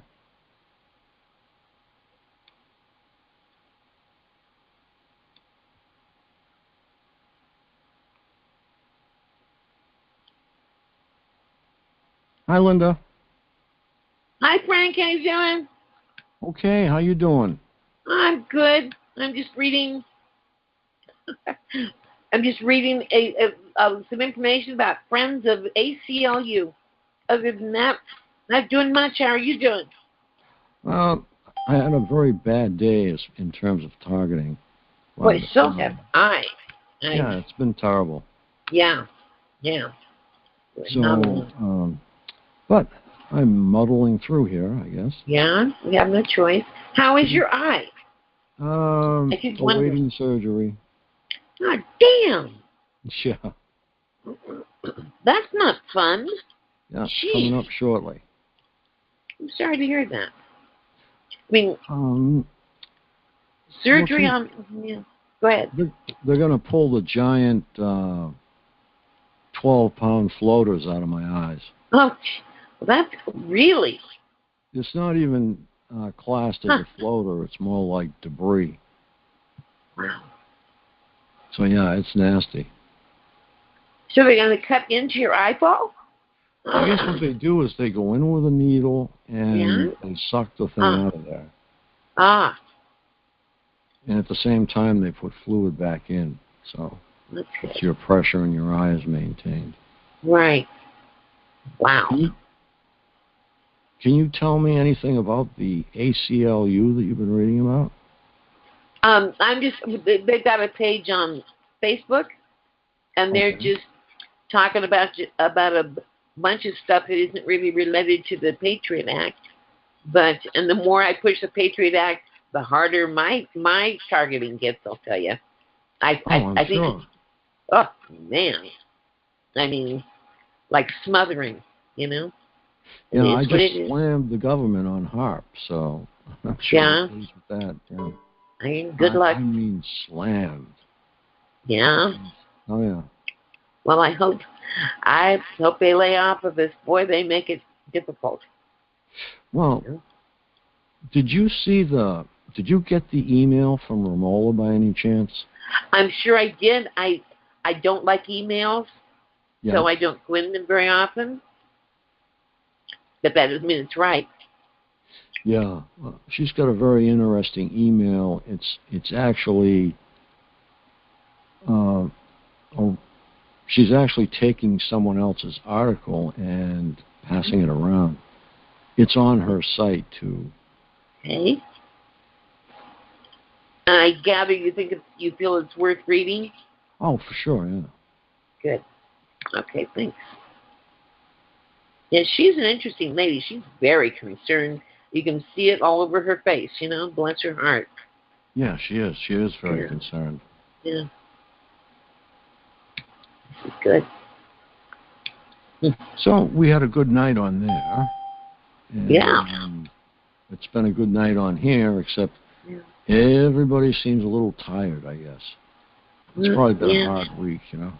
I think it's been probably a hard week for all of us. I think they're really sitting on us right now. Yeah. I don't know why, but, you know, they really seem to be.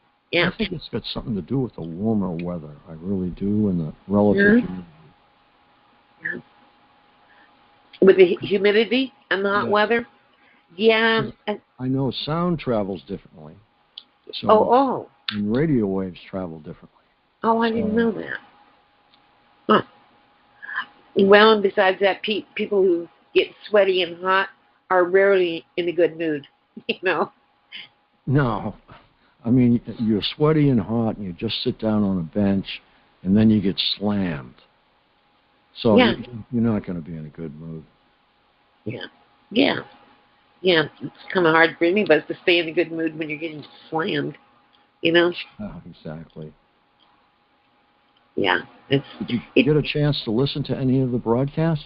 You know, I came in, I couldn't hear him very well. There was like a lot of air or something going on. A lot of, really? No? Yeah, at least that's what I heard from where I am. Doesn't mean that everybody heard it that way, but I really couldn't hear him very well. Okay, all right. Who was he? Listened to most of it, and hi, Linda. Hey there, how you doing, Chris? I'm doing pretty good. Good. For once. How's your nose? It's getting better. Good. The pain pills don't seem to help, but the Aleve seems to work better. Yeah. Kratom. I've heard that. I talked to my shrink today, and she agreed with me. I told her all about you guys, and she didn't say anything, so yeah, that was a breakthrough. Yeah, cool. And yes, Frank, kratom is very beneficial. If you have huge pains, kratom will probably take the edge off no matter what. It's not addictive, is it? No. And Big Pharma is just going crazy. It's like, no, don't use that. It could be infected with salmonella or something. It's like, yeah, well, you guys are making things that are killing people right out, you know? Yeah. So it is, I think it's worth it. I know that when I wake up and I can barely walk and I take some kratom, I'm okay by noon, you know? Oh, that sounds good. Yeah. So what's your final source on CBD oil? What's my final source or my final? Yeah, I think it's effective. My local health food store is where I get it. Okay. And most most small mom and pop health food stores, I think, do carry it now. Oh, fantastic. I think a lot of them do. But there's still some suppliers online, and they're pretty good, and they seem to tell you all about it, and they want repeat business, so they keep their word, and they ship quickly and all that sort of thing, you know. So. Hot Club carries it. Who does? Who does, Chris? Honor Club carries it, too. Cool. They even have the thing you can smoke. If you want to smoke. The best prices you guys have run into? I'm sorry, what? What are the best prices? I haven't bought it. What's the price, Linda, that you pay? For a 1 ounce bottle of CBD? Yeah. About $112. Wow, that went up, huh? Yeah, it's not cheap. It's not cheap. But it works. Kratom also works. It's a little cheaper generally. Do you have a store near you that sells Kratom, Chris? No, I don't. I never looked it up. But I'm not really in pain. I just have a little headache that's going away. So I'm really surprised how little pain I have. Yeah. Well, we kind of get used to pain after a while, you know? I think. Yeah. Plus, I have a high tolerance for it, so I'm good. Yeah. Good. Yeah, I got to find something that works that's not addictive because this is just getting to be no fun at all. Are you talking about your eye? No, the targeting. Yeah. See, the biggest thing they attack is your stomach, intestines and whatnot. And that's how they reverse engineer a lot of emotions, because if you are angry, your stomach feels a certain way. If you're distraught, your stomach feels a certain way. Right. And reverse engineering from the stomach back up, they can see what reactions your brain is having to all this and recreate them. Whoa. Your stomach has brain cells and like a brain in it, like other parts of your body. So no, they just the feelings you get in your stomach are registering in your brain. So Right. they try and reverse engineer it. Wow. Create it. You know, have you tried ginger? Yeah. Oh. It's actually, it feels like they're dumping like gallons.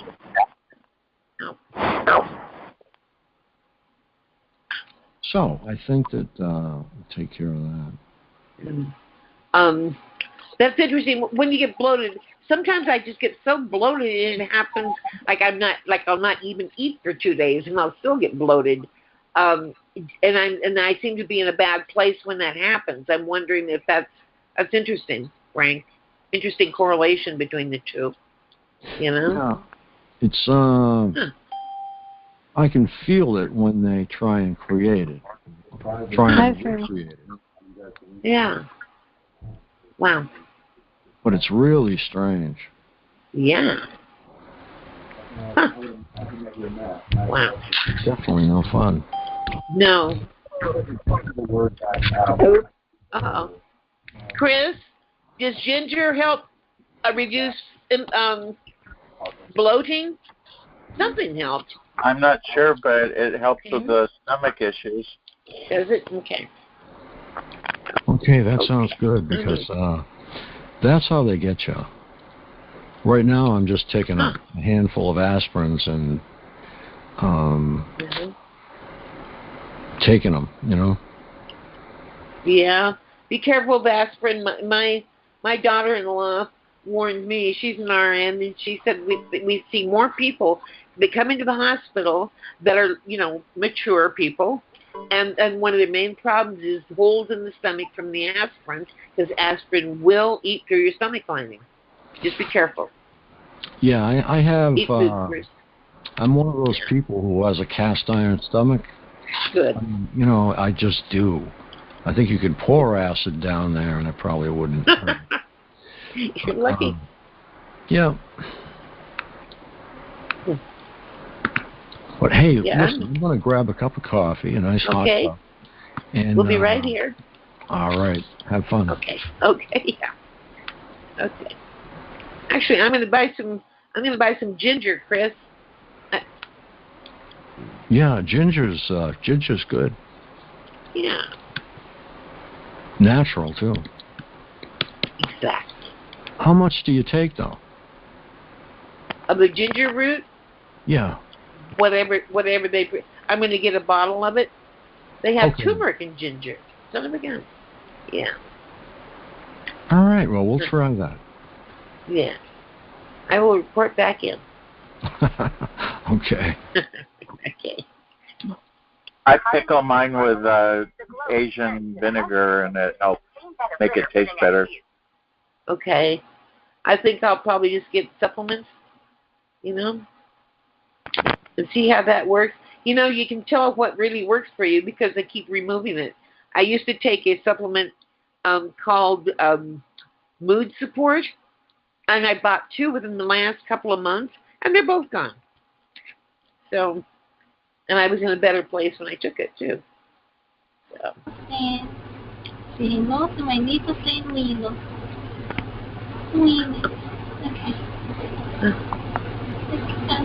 Okay. Use ginger because of my HIV meds in the old days would make me sick. The old generation ones would cause all sorts of stomach issues, so a lot of my friends who are HIV use it too.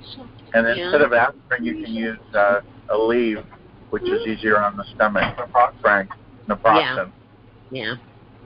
We went to go get coffee. Yeah, I like Aleve. I didn't know that. No, never mind. I didn't know that the HIV meds would cause stomach problems. That's too bad. Not cool. Not only they cause stomach problems, they shift your fat. All my fat in my body went up to my neck. I had a buffalo hump for years that finally went. It's called lipodystrophy. Oh, wow. And they also make your face, your cheek fat go away, so you look like you have no fat on your cheeks. Yeah, that stuff's terrible. The old stuff. Wow. Not cool.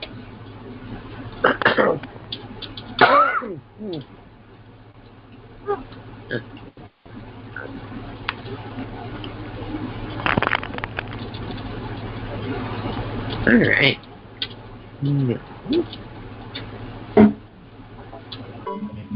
But generally, you're feeling okay, right? Yeah, I had a nasty TI call me today. She's been calling for a while, and she calls at 9:30 at night, and she questions me, and she said that my targeting doesn't sound like that big of a deal, and that I should be okay with the voices telling me to go to school. And I said, they've been telling me 100 times a day for 12 years. And she goes, I mean, she was nasty, so I may have to end up blocking her. Oh, yeah. Anybody, we don't need those. We don't need that. Anybody who calls you and is nasty to you, I wouldn't pick up. She had me on the defensive for 20 minutes, and I finally told her, I got to go. Then I'm going to the store, and I hung up on her. I couldn't take it anymore. My partner said, why are you putting up with that? He's a sweetheart. He's very protective of you, and that's very cool. You know? He is. Very protective. Yes. Seems like a very nice guy. He is. I think you've talked to him. Actually, the three of us have kind of talked. When you and I were talking, and then he was there, he would kind of, jump in there. Yeah. How are you doing? I'm doing okay. I'm getting hit very hard, and so is Jack. And it seems to be worse since I've been talking about the Patriot Act. I mean, they really have been putting the screws to me lately. So I will see. I don't know. That's what they do. When you step up, they do it. They get you.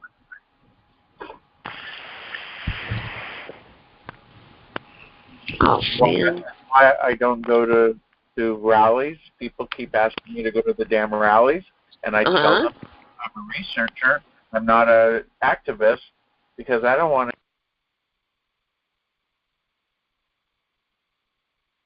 get hit really hard.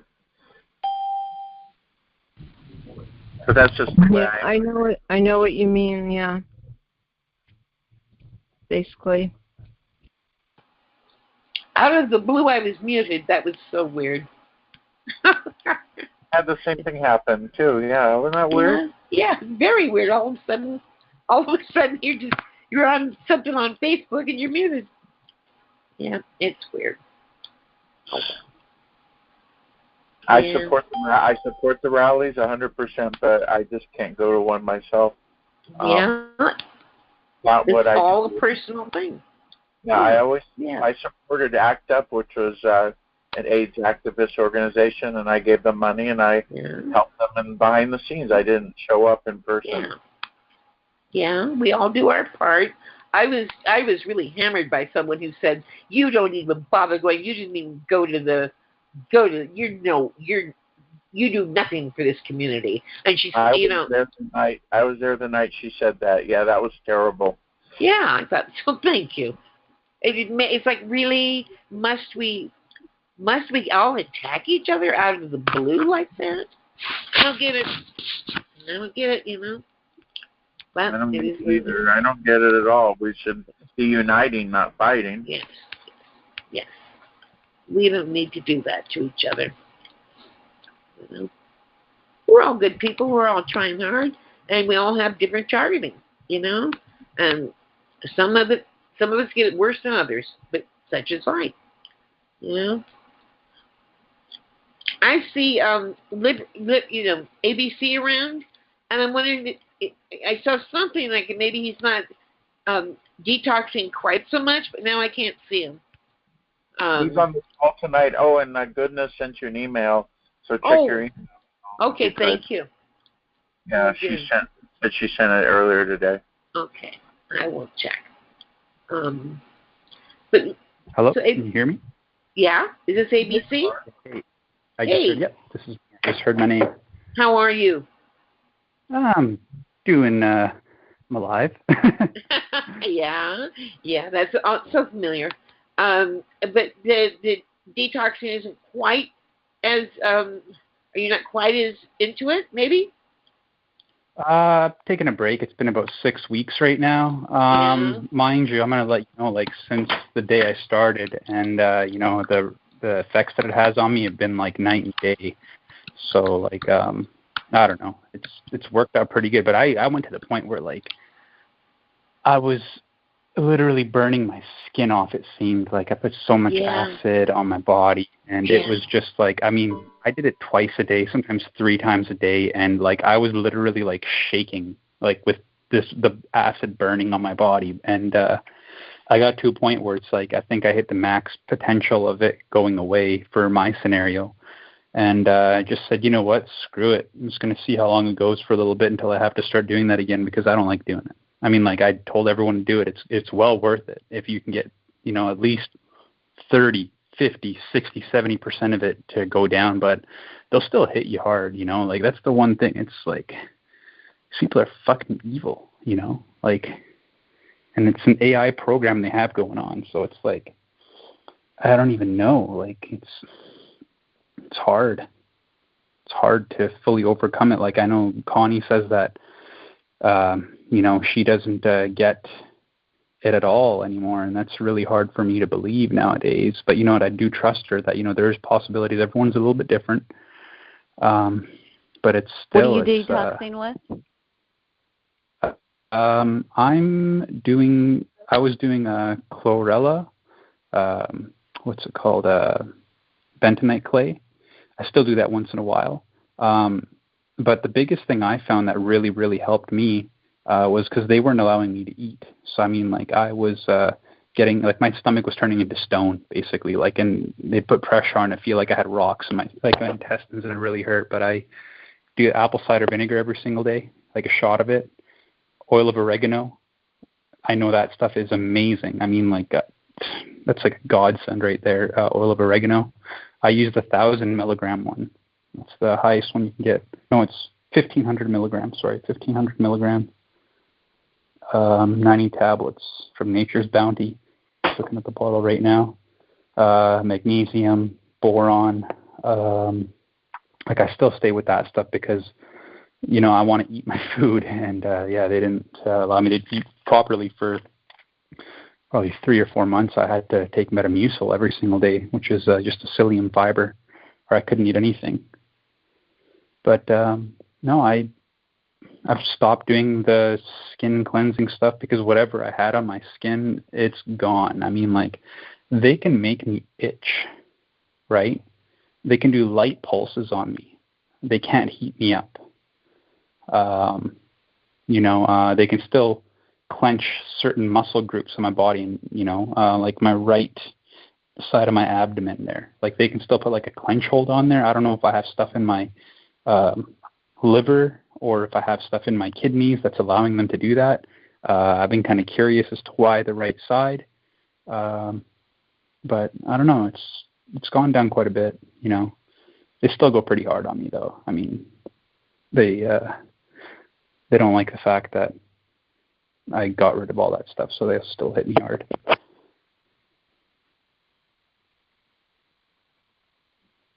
Hello? What's the name? Try Hello? MMS. I'm sorry, I got knocked off. Oh. Can you hear me? Yeah, I can hear you now. Can you still hear me? Yeah. Okay. I was listening to you. I don't know. You probably didn't hear me. I did get some kind of odd, I don't know, a brown spot from that stuff that Connie, that taco stuff or whatever it is, hot sauce. Got kind of. The Louisiana stuff, yeah. Yeah, it didn't go. It's kind of still there, so I just think we need to be a little bit careful. You know, I don't. Yeah. Yeah, I'm sure it's gone.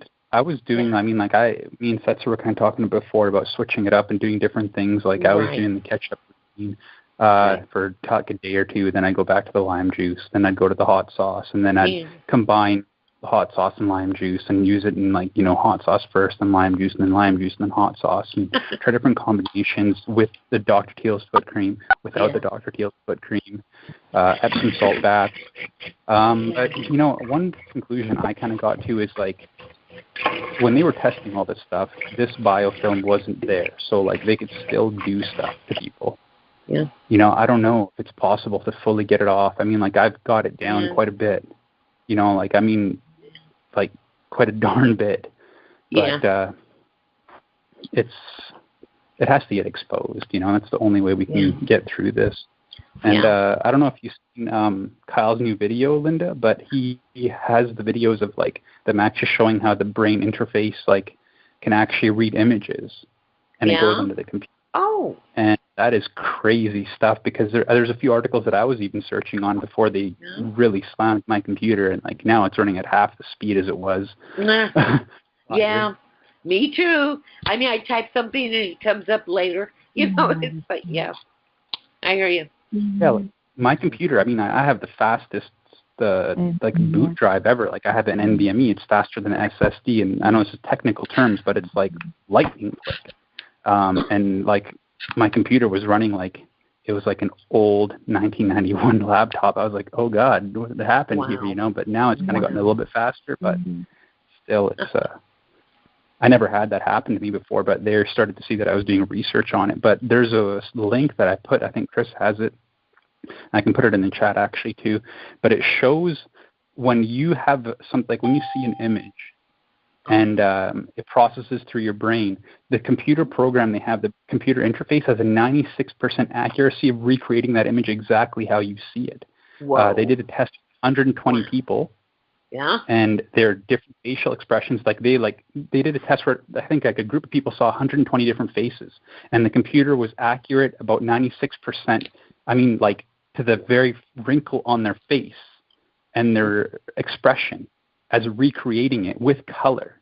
Wow. Like there was no difference. Like it's like I was looking at that, I'm like, oh my God. Like that was one of the biggest key pieces, because we're always wondering, like, do they see through our eyes? Wow. And it's no. It's that they're taking the signals from our brain, recreating it in the exact image of what we see. Yeah. And that was like, I was reading the comments down there, and everyone is freaking out because like people are like thinking, like one of the guys in the comments was, sometimes when I'm thinking of something, Facebook will give me an advertisement for that, and I didn't even speak about it. Exactly. And I'm thinking, I'm like, I felt that.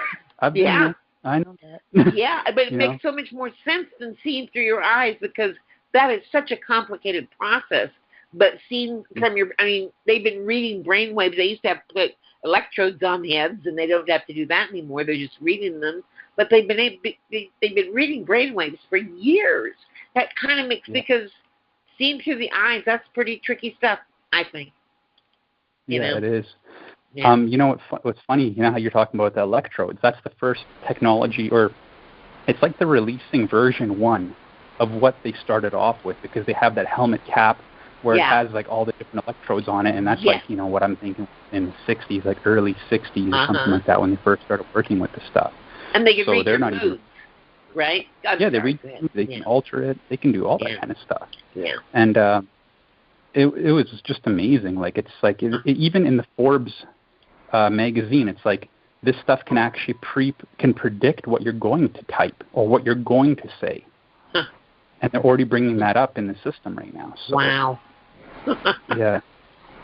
But it's coming out. It's like actually coming out. So if we were to explain it to people, like if another rally, you bring up these articles.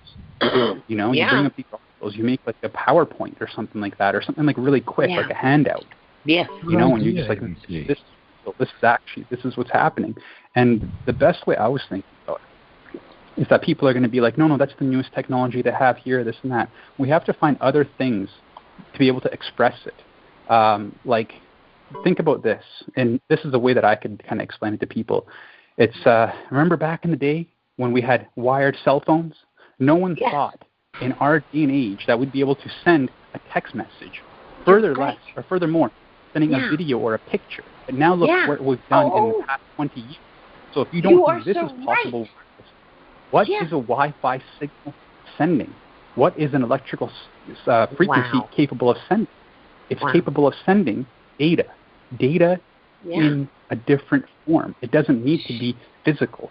It's still tangible, but it's a different way of being able to look at what frequencies and what wavelengths can be able to send out. And that's the kind of messages that we should be putting out to people. It's the fact that just because you don't see it happening right now, remember the corded phone. Remember the payphone on the corner. Remember all that stuff when you were growing up. You never imagined this stuff, but it's here. It's what you're used to. This is daily life now. And this is where we're going because it's already here. And think about it also with Wi-Fi. You know, you're sending a picture from your computer to somebody else somewhere, you know, through your Wi-Fi. Wow. That's a perfect example. Yeah, I was thinking about that all night because, like, when they started hacking my computer, I was just like, you know what? This is one of the key elements. I mean, like, this is the way that we can explain it. And, like, oh, God, if we could get access to one of those and, like, people that have V2K could get hooked up to it and they could find out what the heck they're saying to us. Like, Jesus, you know? God. It's unbelievable. I mean, it's, you know, it's heinous. Yeah, the tech today is just unreal. Huh. ABC or Liberatus, whichever. Let's talk about that. That's real. I think that's exciting. It explains it in such a logical, straightforward way that people can grasp, because everybody knows they can send a picture through their either computer Wi-Fi or their phone. That is a good way of putting it. Yeah. Yeah. I mean, they've got experience with it, so they can like immediately relate to it, you know, and not go, I don't get it. Well, yeah, you do. You just send a text to somebody, you know, over frequencies. Whoa. It's the easiest way to explain it, right? It really is. That is such an important point. I think it's my opinion. You and I should talk. Yeah. I'd like to, you know, because the reason being, I mean, when something is straightforward and it's like really good, it's like it kind of grabs you. You know, that really kind of grabs you. I think grabs me. They just don't have the right to do that. You know, we're not volunteers in some hospital wanting wireless medical supervision. You know, it's just not the case. Right, but this makes it a way to explain it, though. Yeah. It does. And if you think about this, the way that we're going to get people on our side is the fact that you have to bring up scenarios and make people think about their daily life. Like, think about this. Like, have you ever thought of something like a crazy invention, and then a month later it's already been produced? Or a week later it's something in advertisement about it? I know I know so many people that tell me that. It's like, yo, man, I was just thinking of this, and now it's here. Yeah. You know? Yeah. Like, no, but it's the reality, intellectual property theft from not just us as the individuals that are being targeted directly and overtly by this. It's about the implications that it has on every single person in society when they realize that their intellectual property may have or will be taken from them without their knowledge, without their consent. But because if we didn't know about all this biofilm on our body, think about the people that are steadily consuming soda pop, steadily consuming processed food, steadily doing all this stuff, building up that bacteria in their body. And you know, like even if they have even if they have advanced degrees, if they don't see it, they think, well, how can that be? You know, or let's get something to measure it, and then you tell them how expensive it is, and they say, well, they think the probability is that it isn't, or such. But well, now again we have the data. We have the actual data. There's about 5 articles that Kyle released, where it's on Forbes magazine, where it's on all these scientific magazines. The University of Toronto, a bunch of different universities in the States have actually confirmed this. They've confirmed this technology about Google using it to be able to to type with words from your mind without saying anything. And they call it the Alter Ego program. If you want to research it, look at the Alter Ego program by Google. Okay. Wow. Yeah, and also the awarding of Nobel prizes to people in to MDs and PhDs in Central and Southern America, and you know, for neural work. And who are they doing the neural work on? And it was about the global neuro organized crime network, and it's a scary thought, but just... one thing that made me realize that it's not everybody on board with this is the fact that even the writers were writing that it was a very gruesome way about how they got the information to be able to learn about this stuff. They said that it was something about a disease that they had. I don't know if it was cerebral palsy or not that. It was some other kind of disease where they had people linked up to the computer, and they were using, pushing data back and forth, and they said that that's the reason how they got the information, which, to be honest with you, I believe in the first stages of when they were doing this, they did. Yeah. I'm not doubting that. But I'm at a point where now it's 50 years later, you look at it 50 years later. We're using stronger Wi-Fi. We have the capability of sending gigabits of data across, in an instant.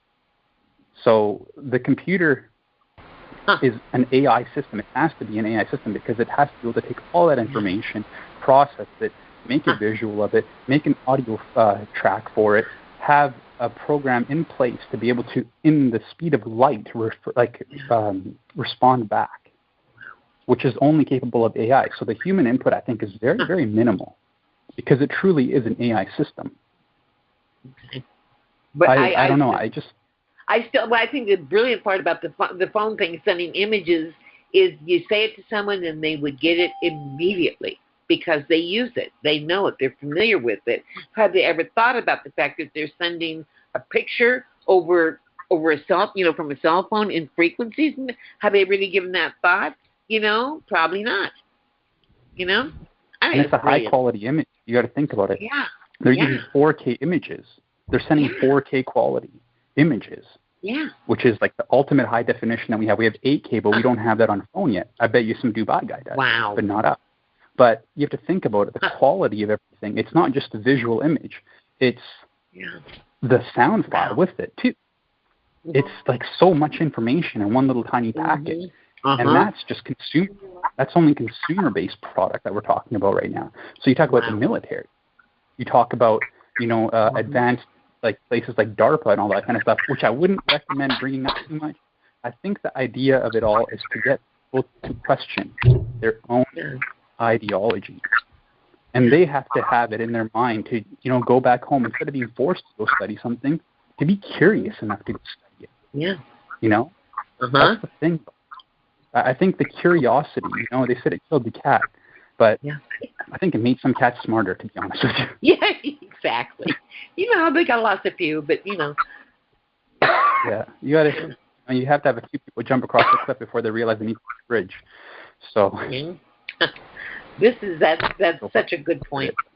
I just think that's such an amazing the relation to something so simple within our day and age is something that could be key to being able to explain things to people. And I really thought about it that night. I'm just like, oh my God, how can you explain this to people? And how can you explain something that has changed so drastically and is available now to be able to explain to people? And there's a joke. I was looking at a Facebook post, and it was a photo, and it was a meme, and it had a old telephone booth. And it said, young kids nowadays go to the ancient ruins of America and find something like a historic, what's it called? I don't know. They find something that, was dated back in history, which is the telephone booth, because they don't know what a telephone booth is. Yeah. And to them, it's like a weird oddity. It's like, wow, you guys had to go walk outside, put a quarter in, and use a phone before? Yeah, really. You have to walk down the street even? Yeah, exactly. I just take mine out of my pocket. You're right. They don't know what it is. Yeah, it's wild. No, so weird to them, right? So the younger generation might not get they're born into it. But the people that we need to target are people that are professionals, people that are older, that actually vote, that can actually make a change in this. And those are the people that are, millennials and up, that understand this kind of stuff. And I think that's really the target we have to hit, because the youth is, they just want to be the most popular person on YouTube or Instagram and stuff like that. The world needs nothing other than that. They were trained to have that as a reward, whereas my personal ideology of getting a reward is something tangible, something physical. Like, I would love to have, a nice pair of shoes. I want, it's not, everyone's like that too, but I don't get the enjoyment of when someone hits a like button on my post, because I don't post anything. So for me, it's like, all right, cool, you liked the post, at least you read it. That's cool. I bet you 50 people read it and they didn't like the post. but I kind of got my message across still. It doesn't matter to me. I don't get that rush from it. Yeah. But a lot of people do. Yeah. But, at the end of the day, we got to get this, like, not just trending. We have to get this in the limelight because this is, like, serious right now. And I know a lot of people that are even involved in this, they're probably terrified for their own lives right now. Because they're like, what if they switch it on? You know? What if I say one thing wrong and I'm on the other end of the spectrum too, right? It's just something that I don't think anybody is really comfortable deep inside, knowing this is out there. No, because it could be done to anybody, Mm-hmm. And who wants it done to their brains? But that's interesting. In fact, I'm just thinking now that my computer won't let me use my Ethernet, so I have to revert to Wi-Fi, which I don't want to do. Yeah. And since that has happened, I've been kind of depressed. They can manipulate your brain any way they can. Anyway, I just wanted to mention that. Really thing that I've found really helps. Not give a fuck. I'm being honest with you. I mean, truly. 1 second.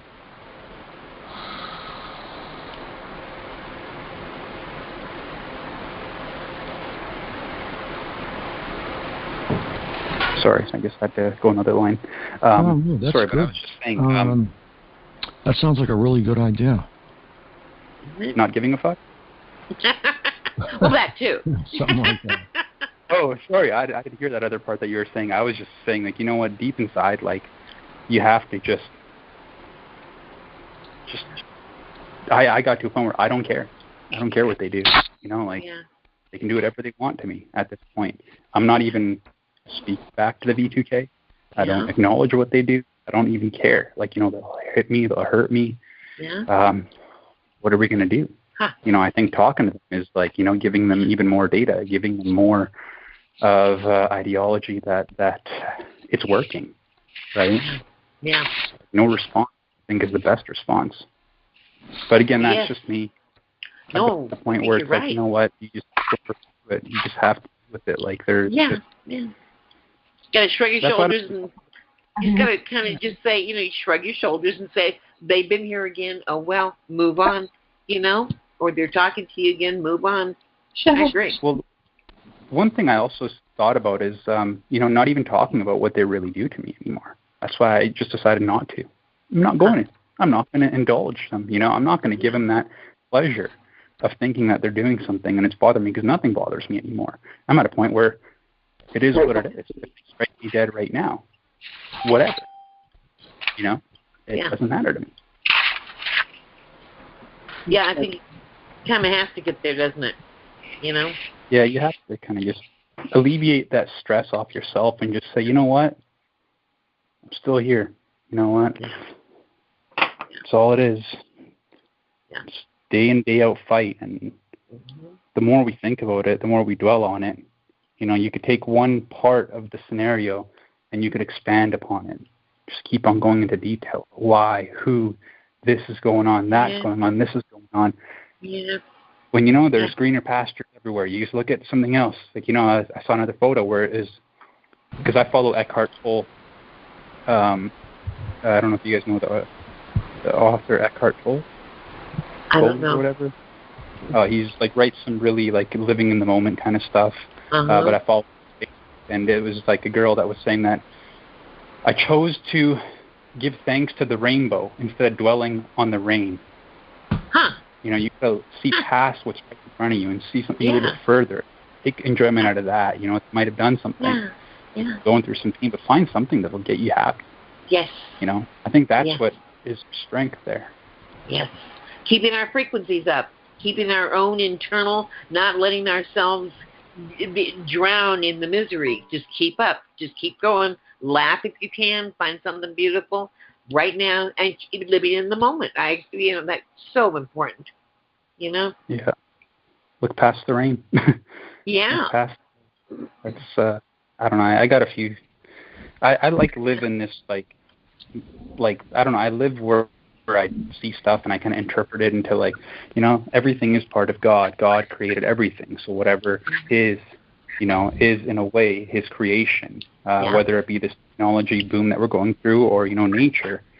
And that's kind of given me a little bit more understanding about everything. And I think a lot of us do the same thing too. Yeah. But it's just always, it's finding your own way of kind of just getting your own quirk about how to deal with it. I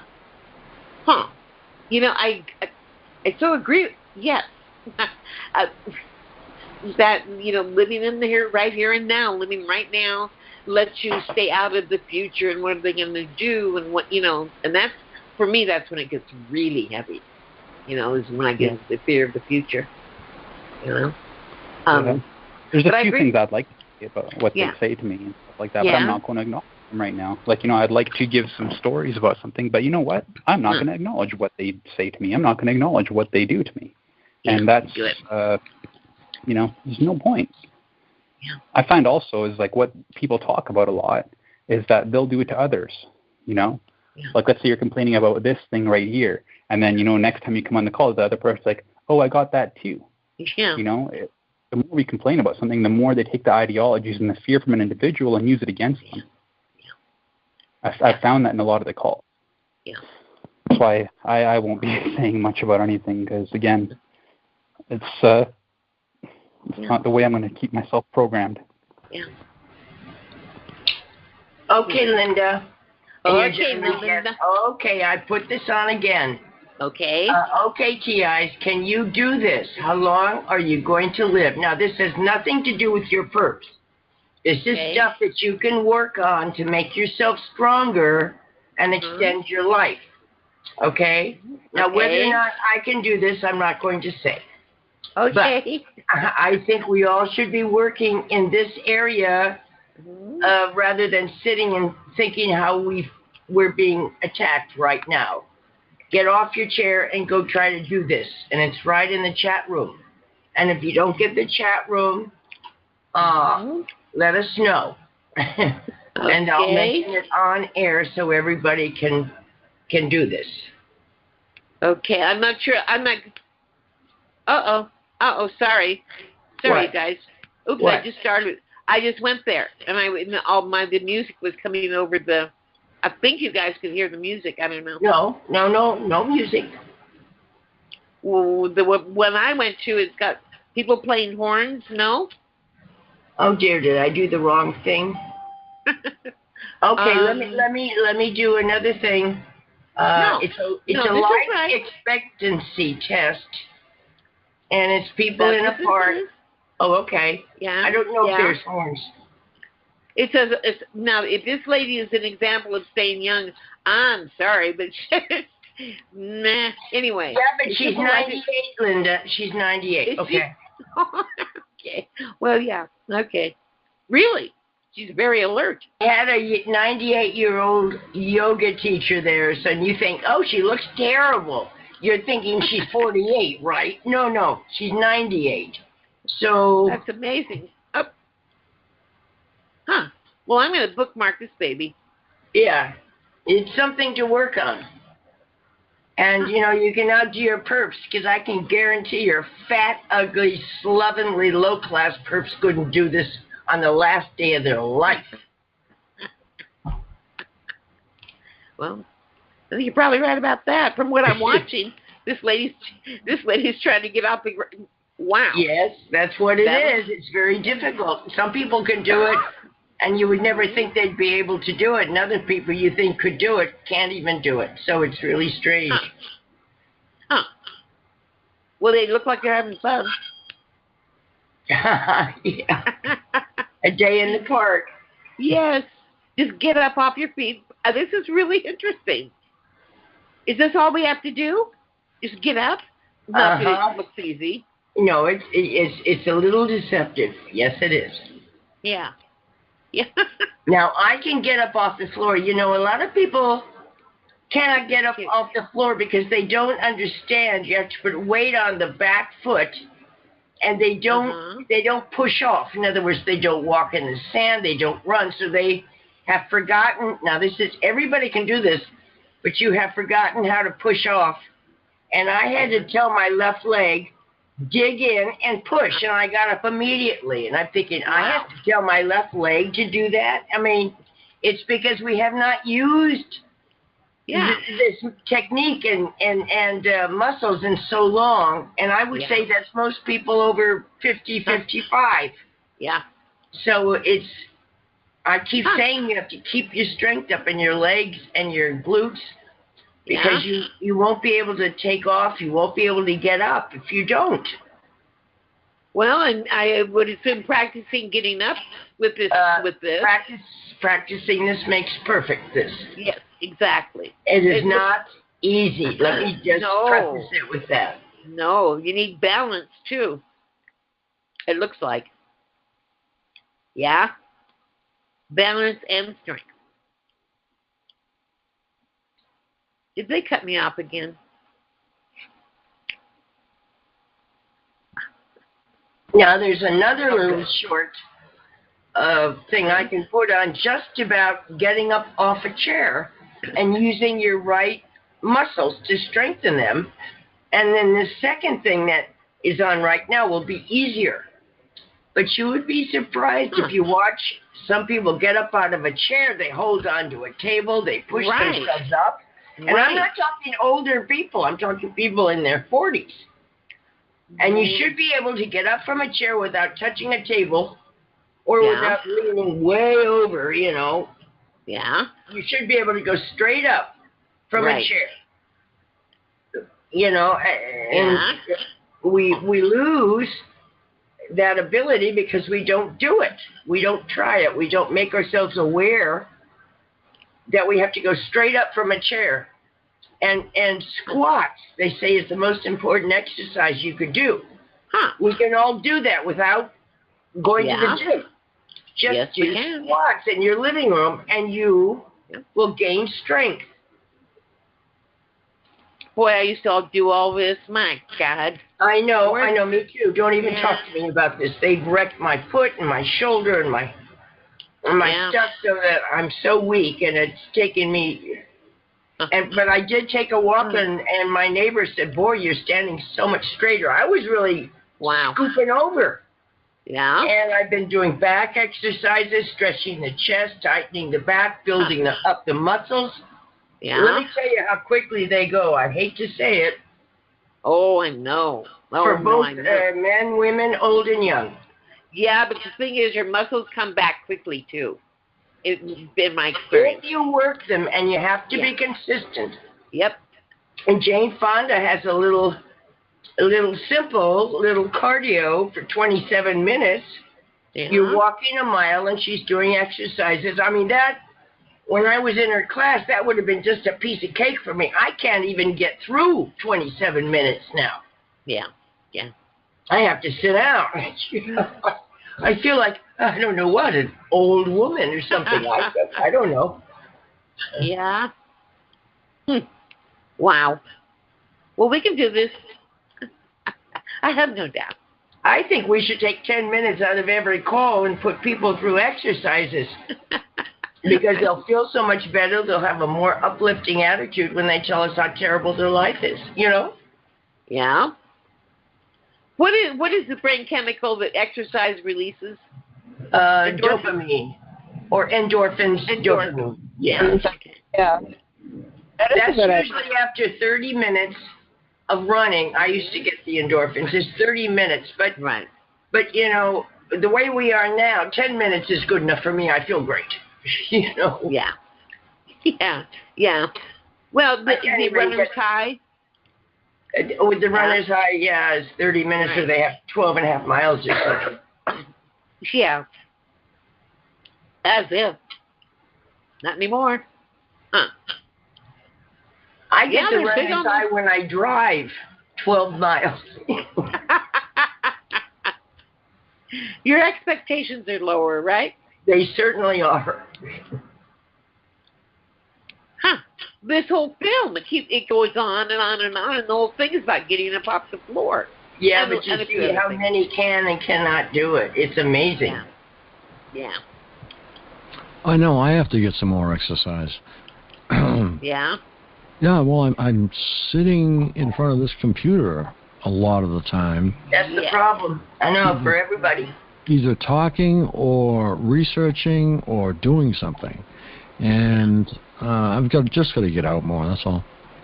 Yeah. When I first moved here, I got they discourage it. I got myself a little CD player where I could do extra with the screens so that I could do exercises, and I got myself exercise videos, and there was no sound, and nobody could fix it, and it was, it's like, that didn't make sense. And then they messed with my what is it when you walk on your thing that goes up and down? Anyway, treadmill. They messed with that. The electrical part started malfunctioning. They get in the way. They don't want us to be everything that they try to block, we should really push at, don't you think? Oh, or yeah. not. No matter what you do, they're right there to put their foot on your face, Yep. Exactly. Or your brain. There. It's old, doesn't it? Oh, it sure does. I mean, it's working on 7 3/4 years, we'll say. Yeah. Every time you turn around, everything you try to do. I think it's more like 7.5, but what's the difference in the long run? Yeah. 6 months or so. You're gonna pay for every day. Yeah. We're getting strengthened for something, I'm sure of it. I mean, this can't be for naught, Oh, yeah, Linda, well, you were chosen for the fight, and that's the way it is. I think we were. Well, yeah, well, I think we were. Out of how many million do you think are we? What percentage? Yeah. What percentile? I don't know.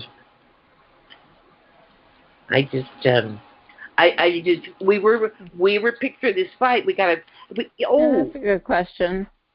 You know what else we can think of is like why we could feel better. Like why were we picked for this fight? Where most of us are smart. We've got integrity. We care about people. I think those are all things that they don't want to see running around. I think. Does that make sense? Yeah, it sure does. Elle, you had a question? I'm sorry, hon. For Linda? No, I guess I just had a comment. I had a thought in my mind that it really isn't. It was something about how many perps, but yeah, don't feed them. No, I guess I don't. I'm listening, and I think, I think Melinda's idea about exercise is good, and that's important. Yeah. This is a good call. Yeah, Elle, you've been getting hit really hard lately too. Maybe I kind of don't want to play into it too much, no. Oh, okay. Yeah, that's fine. Yeah. Oh, okay. On these little side things, there's a guy. He talks about the fact that there are 4 things I did to lose 200 pounds. I just wanted you guys to know that. Ooh. Not bad. I mean, when you see videos, they always have a bunch lined up on the right. That's one of them. Just wanted to encourage us all to go there.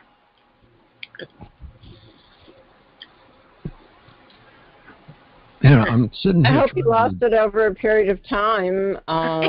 Yeah, he looks good. He looks healthy. It's not a lot of flab. Yeah, he's That's okay. Good. Yeah. Yeah, I'm sitting here trying to adjust my mic because I have one green ball lit, and that shouldn't be. Well, the one green ball is there because there's a fan on behind me. So. And why does it turn on when there's a fan on behind you? Oh, it's picking up the noise of the fan. That's all. Oh, okay. Oh, that's cool. Well, Sam, the engineer, told me that for some reason it's hard for my mic to crawl over the music over there. So I have to figure that out. Yeah.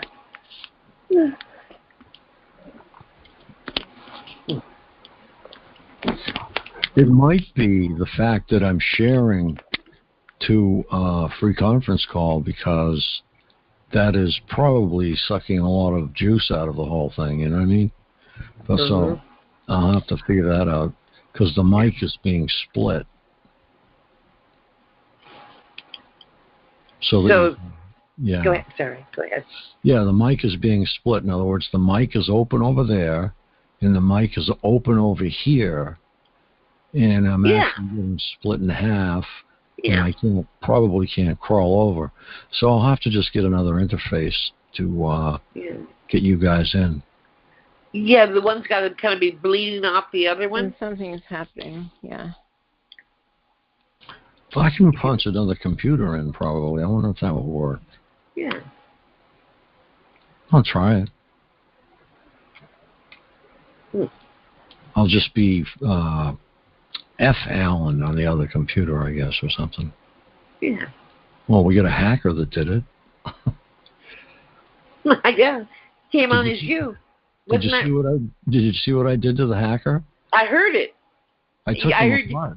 Yeah, I heard you say, you are this person. I've got all the information on you. You are IP number. And it says that you go, Frank. Yeah. It was great. Yeah, we got him. He hasn't come back tonight. Good.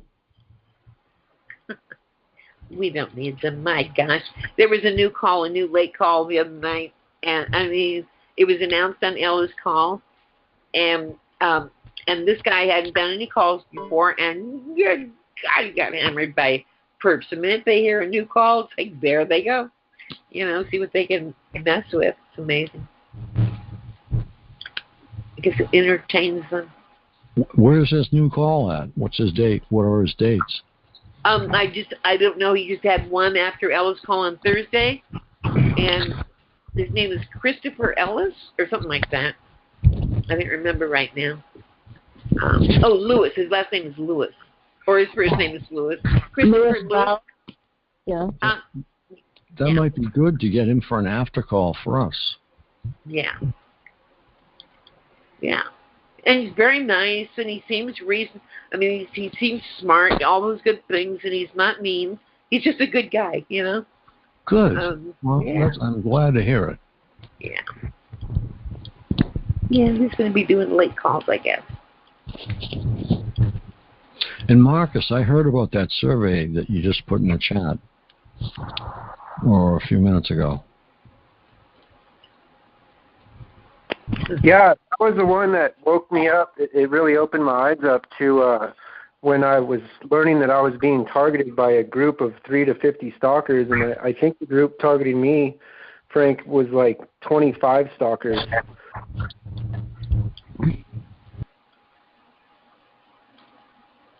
Well, there are a bunch of them out there, boy. Oh, you get that right. Well, time for another. I can't even remember the name of the government agency that did that survey, or if it was Freedom of Information Act or where it came out. But it came out. It was all over the internet. You just had to do a search under gang stalking, and Google search gang stalking.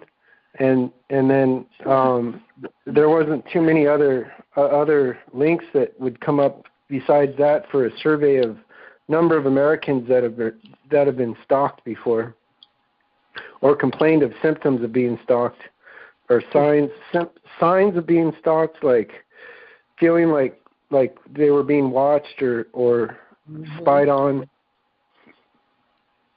Mm-hmm. But, yeah, we know it. We know something's going on. We can feel it, right? Yeah, I feel it through my body. I didn't know what to expect at first because I never was stalked before. Like then with the new technology though, they're really pervasive about it. Yeah. Yeah, they're having a good time. lately. How are you feeling today? You were a little upset the other night. Last night? I just want to make sure you're okay today. Yeah, I'm still doing okay. I'm just I do a little bit of side job stuff, and then I'm in my apartment for most of the day. Yeah. And it gets kind of mundane to say that. I mean, just being stuck in my apartment all the time. Yeah. Yeah, Jack and I feel that way too. Poor little Jack, they've gotten him so badly outside that he doesn't even like to go out in the front yard anymore. In fact, he won't go. And that's really mean, you know. They're hitting him very hard, very ugly. And, with directed energy weapons? Yeah, gotta be. I mean, it's, you know, I can't see it. It's just he reacts, and now he won't go out front because they hit him. Oh, that's too bad. Yeah, he's just a little pup. He's a little dog, for Pete's sakes, you know? Yeah, he's not going to blow the whistle on him. No, exactly. Exactly. But they know they can get me to back off a little if they hurt him enough, you know? So I these groups of stalkers that have been doing this to the TIs, I mean, I think that the group on me is like 25 or more. They work in the medical field, and they work in private contractors, contracting them out to put surveillance over me.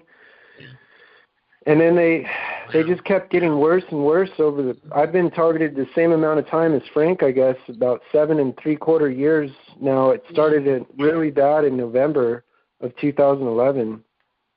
Yeah. And it took me about a year or more to figure out that I was a targeted individual. Yeah. Yeah. Well, you know, we can only find out if we do some research, because, you know, when we first started getting targeted, it wasn't out there, you know? I mean, nobody talked about it. We are now, thank God, you know? But I mean, I only found TIs because I was doing research about being stalked, you know? And I found FFCHS, and then I found the other calls, you know? But just, you know, just searching around. Not everybody wants to search around. Not everybody has a computer, you know? Well, like, so do you think that behind the Patriot Act, do you think it's the CIA that helped develop it and implement it the most of any other agency in the government? Wish I knew. I think they're the most flagrant. They have created the most chaos over the years. I'm not sure that they're the ones that are used in the Patriot Act, though. I don't know. I just think the law is... There's groups of government. There's groups of government officials, not just, you know, like, they're not just gangs like regular street thieves or something like that. They're really have sophisticated technology and networking, and they're very covert, and it's amazing how they can get away with it. And the doctors are all taught to believe otherwise, and I mean, at least we're speaking out about it now more and more. And that there's these targeted individual groups on Facebook and these conference calls where we can affirm, you know, what others are dealing with, because other people are going through the same thing. Right. And we know we're not crazy. You know, we talk to each other. It's like, oh, my God, that happens to you, too. Now I know I'm not crazy. You know, that's so important. Yeah. We're getting there. But I think I get a unique thing, though, like, because a lot of TIs are like detoxing, and I had to detox after chemical poisonings, but then when it seemed like at the emergency room in Albuquerque, where they injected neuroprosthetics in me, that I'm like one of the very few that are dealing with it or are aware of it. And it's scary that, you know, just think about how many people go through the emergency room every day. And if they're injecting spyware, brain-computer interface spyware into people unwittingly, then it's sad to think that I'm not doing more about it, that I haven't spoke out enough about it. Well, we're doing the best we can with what we've got. We can't beat ourselves up they're bigger than we are. We're doing a hell of a job fighting. You know, we really are. And we need to be proud of ourselves and think well of ourselves for even hanging in there. You know? Yep. Yeah. We can't beat ourselves up. You know, when I start feeling lazy or like, what's wrong with me? I used to be so organized. Well, they put a lot of energy into getting you disorganized, you know? We're doing the best we can.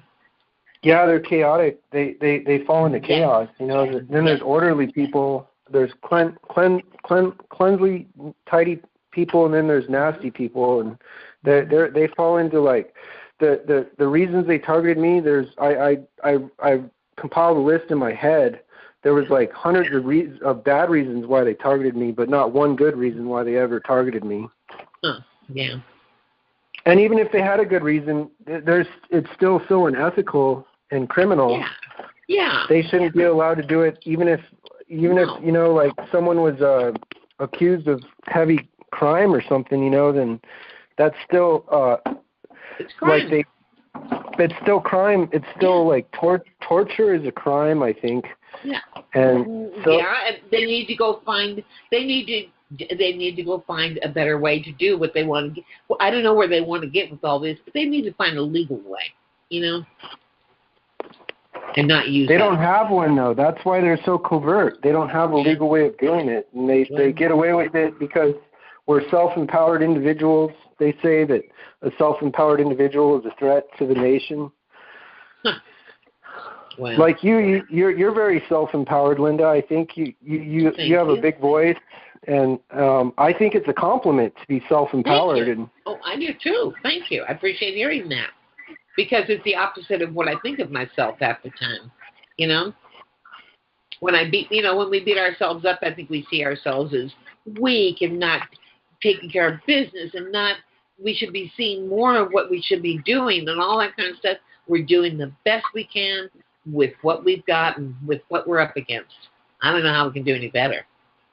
You know, I mean, we all show up here, you know. Yeah, there's a lot. I mean, even on Ella's call, there's like 100 people every night now. It seems like almost every night. So, and this has been going on. I mean, the conference calls have been going on for like 7 years. I would say. I'm not sure when FFCHS started it, but I think didn't Derek Robinson start these TI conference calls? Yeah, some time ago. 2005. Frank, you have another you on here. They just left. They left the minute you spoke. But yeah, there were two of you there for a minute. Why'd you know? Yeah, I think FFCHS started in 2005. I'm pretty sure. I think you're right. Then when did they start the conference calls, though, I wonder?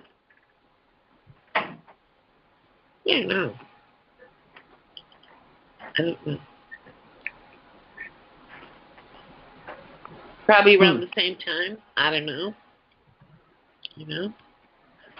Yeah, there was a guy named Joe that I talked to on one of the conferences. He was there for a long time, and that was like 5 or 6 years ago. Yeah, Joe Dixon. Yeah, that's him. Yeah.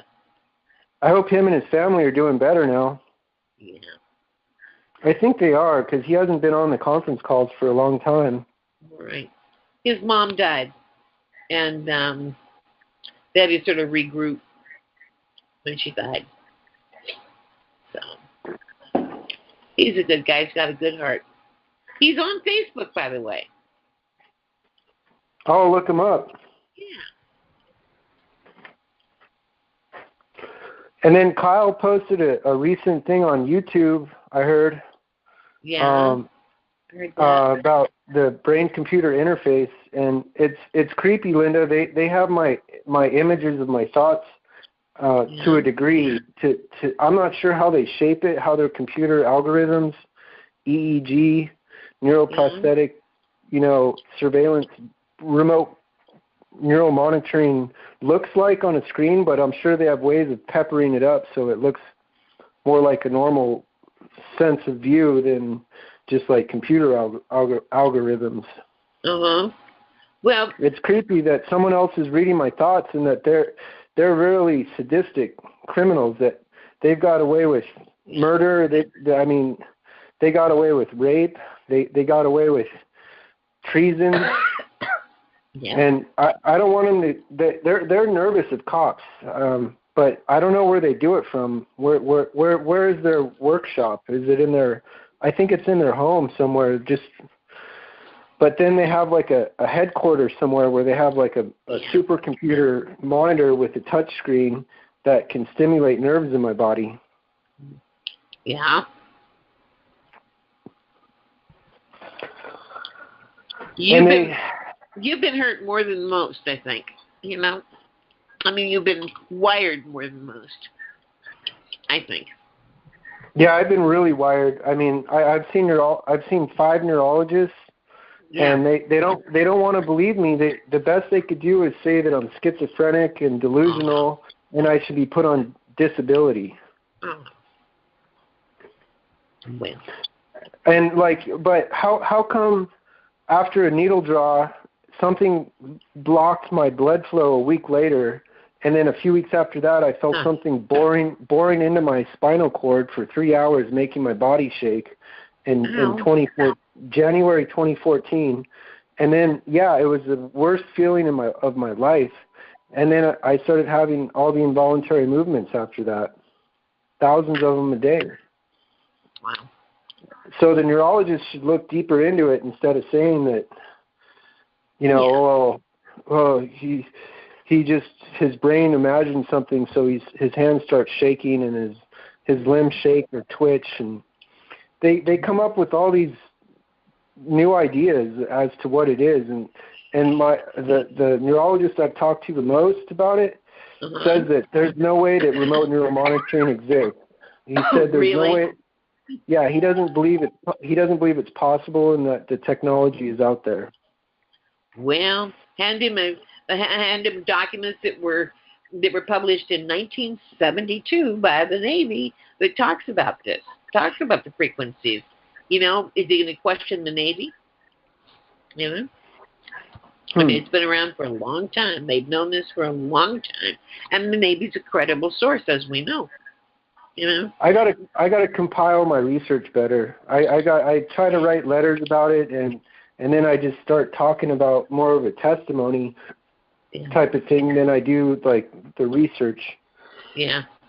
You might want to do an outline, and or a chapter, or make each idea a separate. Get a notebook and put a separator between each idea, and that way you can kind of keep them organized. Because it's hard to keep this stuff organized, Yeah, it is. I had 200 pages paper that was mostly like 150 pages of journaling, and then I was trying to even maybe turn that over to someone, and it's just too much to read through and decipher through. Yeah. But if you keep it in chunks, like under A is this thought, under B is that thought, C is that thought, and then make yourself an index for the very front of your notebook, so you'll know exactly which thought is under which section, Yeah, if I had a computer, but they sabotaged my last 5 computers and my last 4 cars or 5 cars, and so I just have a smartphone, and it starts to strain my eyes when I start trying to type Microsoft Word documents on my smartphone. Well, I can imagine. It's pretty small, It would be difficult. But there's a computer lab at my apartment. I live on campus, University of Minnesota campus, like the Golden Gophers, and they have a computer lab I could use, but I don't know how to transfer stuff from smartphone to the computer back to the smartphone again.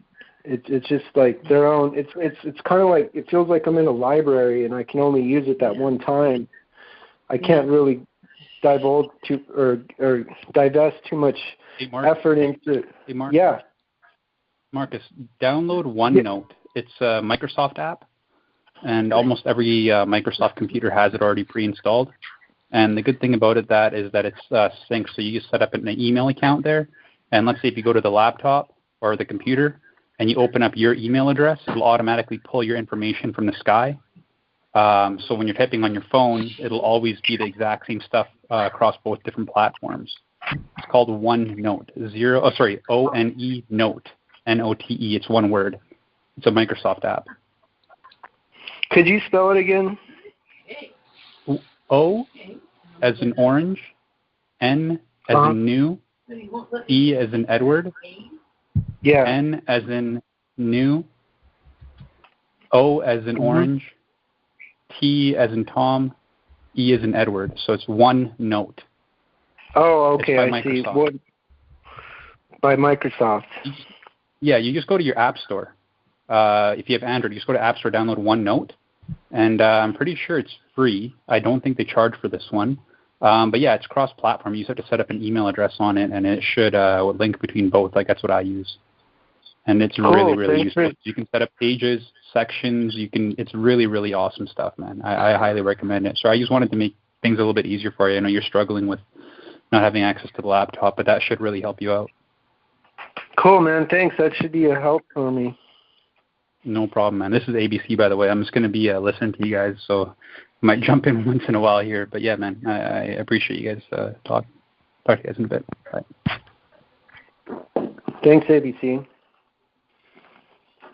Yeah, thanks, ABC. I'm losing my voice, but what's left of it is saying thank you. Your voice sounds fine to me, Frank. Yeah, it's crawling out from under a whole lot of perpness.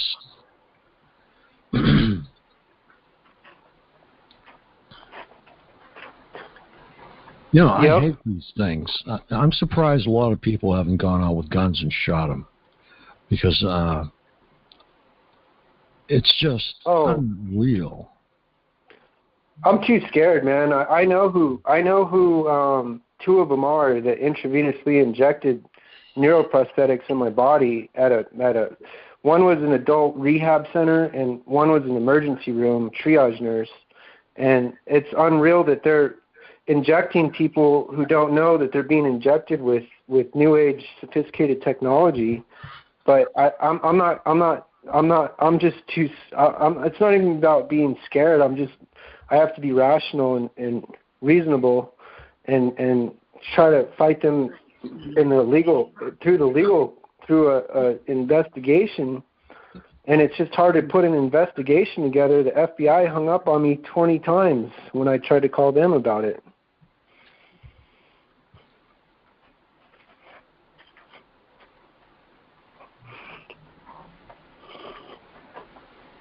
Yeah, the FCC I think that's where the buck is going to land, because they are responsible for every radio frequency out there. And if there's something out there that is illegal, that is hurting people, it's their responsibility to figure out what it is. But they passed the buck, though. They're really good at that. I called them, too, and they said, well, we don't control the worldwide Internet, when I was saying that my communication through my emails were being intercepted and blocked and intercepted over and over and over. And the representative for the FCC told me, well, we don't control the World Wide Web. So that, they were trying to get out of it, basically.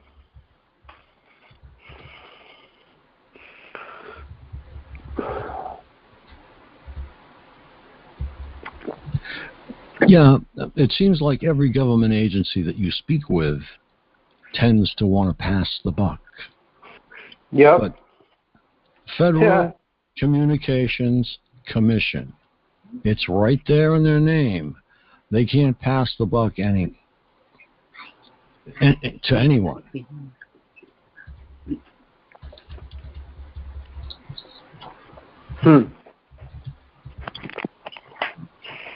Note that.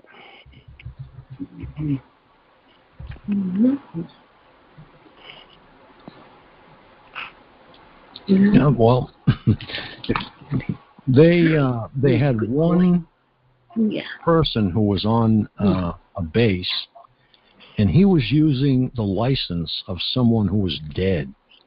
I don't know what he was doing, but it made the news. Driver's license? What kind of license? I'm sorry, I just got that. FCC radio license. Oh, okay. Whoa. No, even if you have a small boat and you have a radio, you have to have a call sign and an FCC license. That would make sense. That way you know the rules, right? Yeah, so somewhere on this voice to skull unit is probably an FCC license. Not. No. That's great. I know. I think that's who we're going to have to go after, though. Yeah, there we go. How come they don't have that license? Damn it, right? Yeah, I got to check and see where the local office is around here. Yeah. Well, actually, I wish they could do scans of because I talked to an investigative firm, the top-notch, top-secret technology investigative firm in Minnesota. I talked to the main guy that 2 attorneys referred me to, and he said, well, his spectral analyzer is not deemed safe to scan humans with. They can only scan for eavesdropping equipment. Oh, come on. A signal. Yeah. Yeah.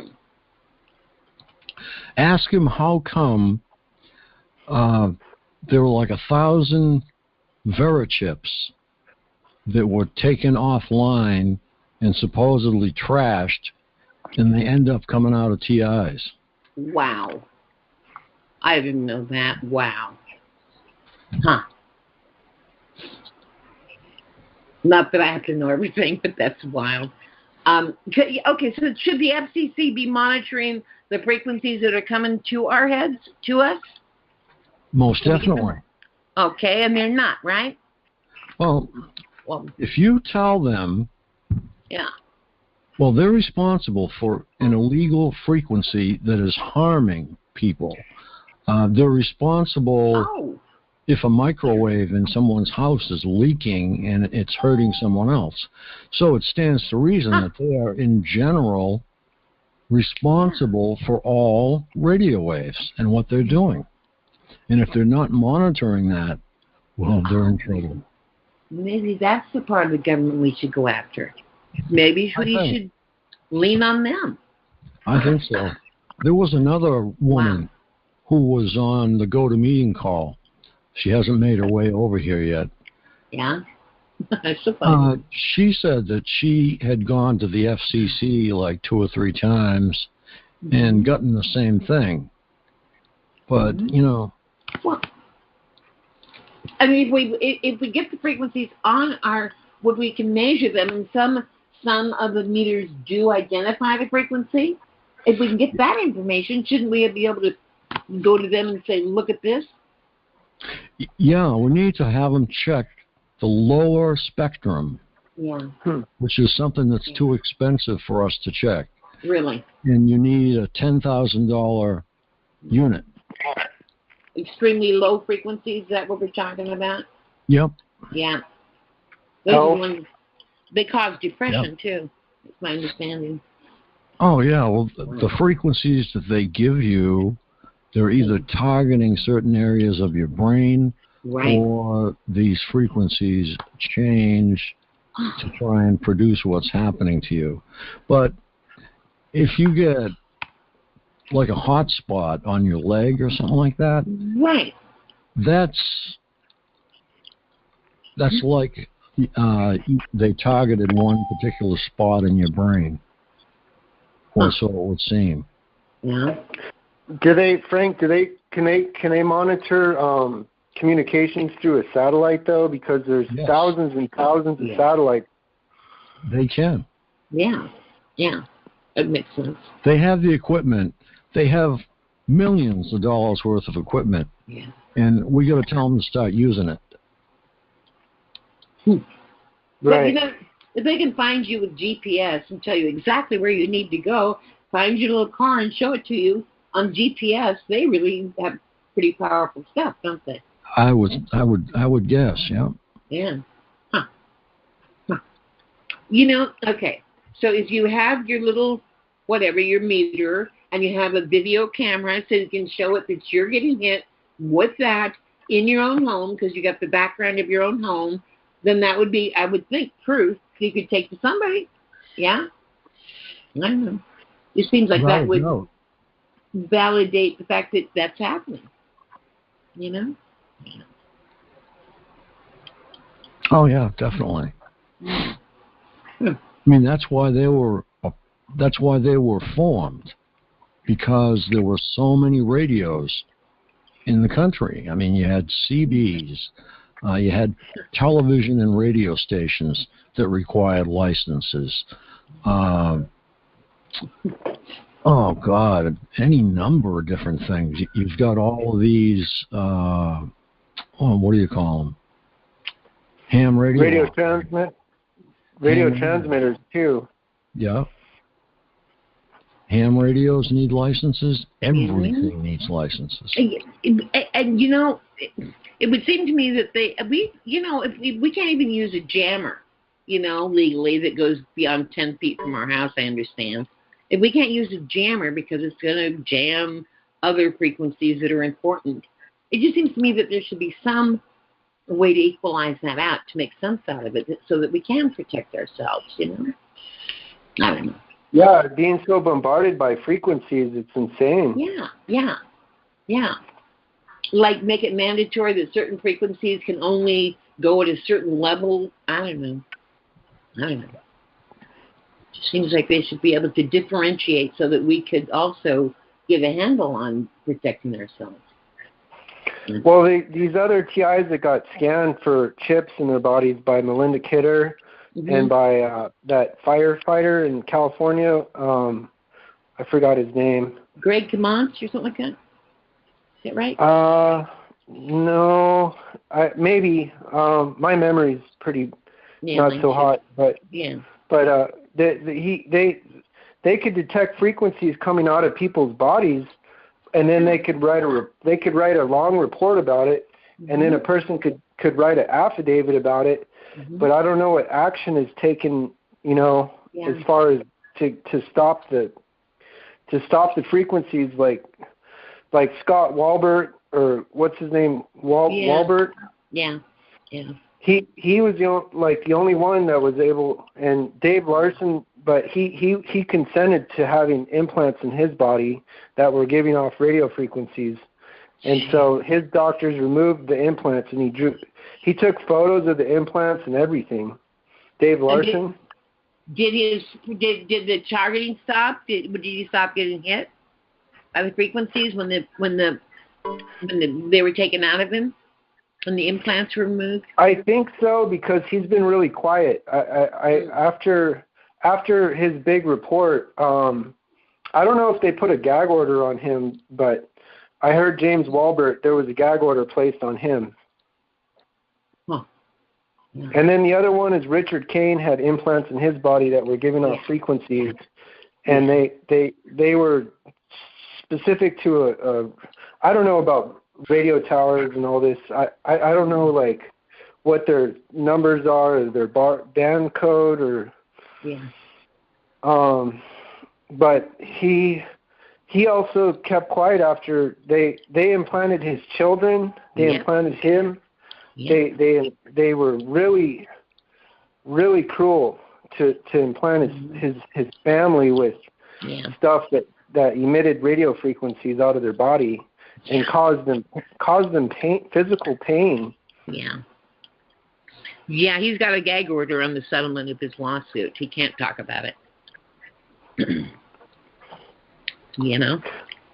That's scary, though. Well, how come this is like the most important thing, I think, with new technology, the dangers of new technology being used on people and yet there's gag orders placed on them. Yeah. So there must be some government cooperation to be able to place gag orders on people that are victim of the newest, most sophisticated technologies, and that doctors don't know about it, and the general public don't know about it.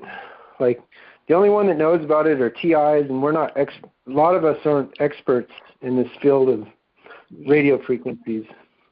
Gag orders are usually a process of when they make a settlement in the agreement, and you know how some people say even when they reach a settlement and the person says, we're sorry, we won't do that anymore, then somebody else comes in and does it.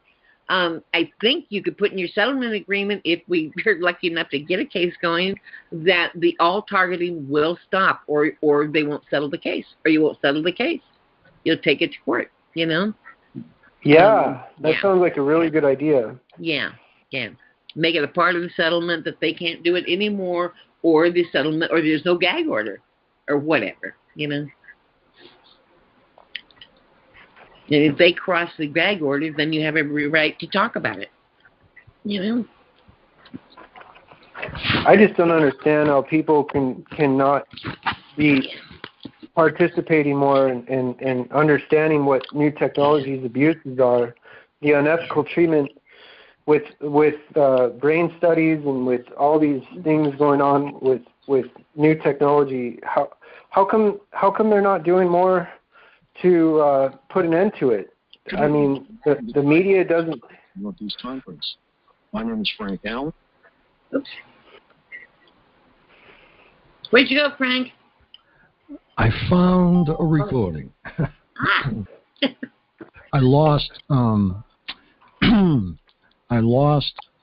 Let me see, Monday and Wednesday. So hopefully I can find Monday. I just found Wednesday, I think.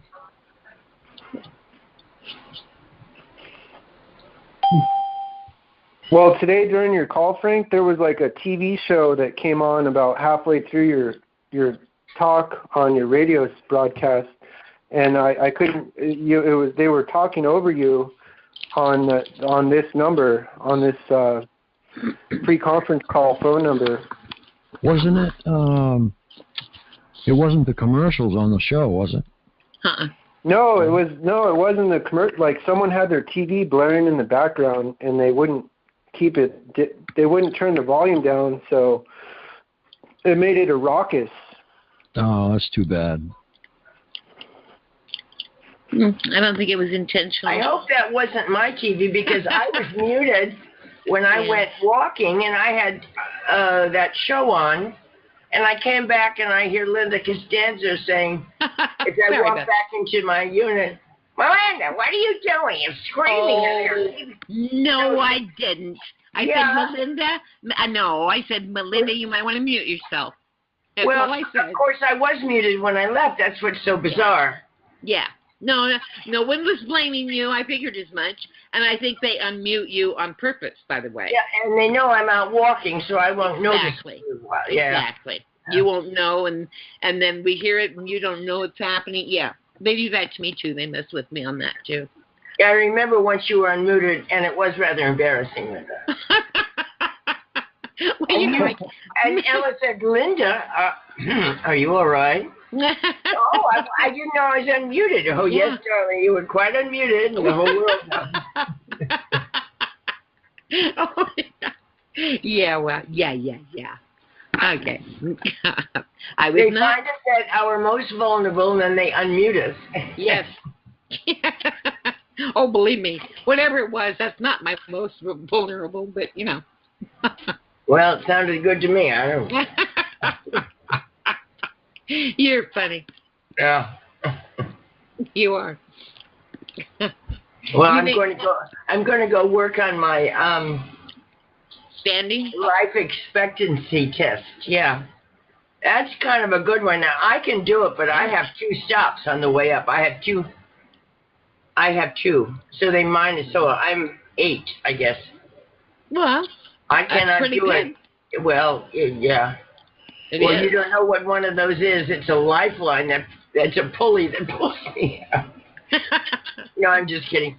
But that's very hard to do. I mean, you know. It looks hard. I said, no way could I do that. But I did it one way, but it's kind of a cheat way. It's like going forward and then using your two hands to put you up, but that's still a -2. Well, yeah. Jesus, what's going on here? I don't know, but it sounds like when the -2 with the hands, at least you still got up. You know? Yes, I can get up. It sounds like I just had either 2 tire blowouts down below or gunshots. Ooh. No, it was something that I think we all heard it. It was weird. Yeah, it's weird. Somebody's brushing their teeth, probably. Or had something bad for dinner. I don't know. Ooh, that's a bad one. Yeah. Yeah. It's really loud. It was really loud for me. So I don't know how it went over, but that's strange. I've never heard that before. No, I haven't either. It was a weird one. And by the way, Frank, your friend pops, your duplicate pops in and out, and what he comes in with is like a little head and body, just a little one. It's you know, I don't know what that signifies, you know. But I decided to let you know. Well, it could be a rub-off of other TIs, perpetrators perping other TIs.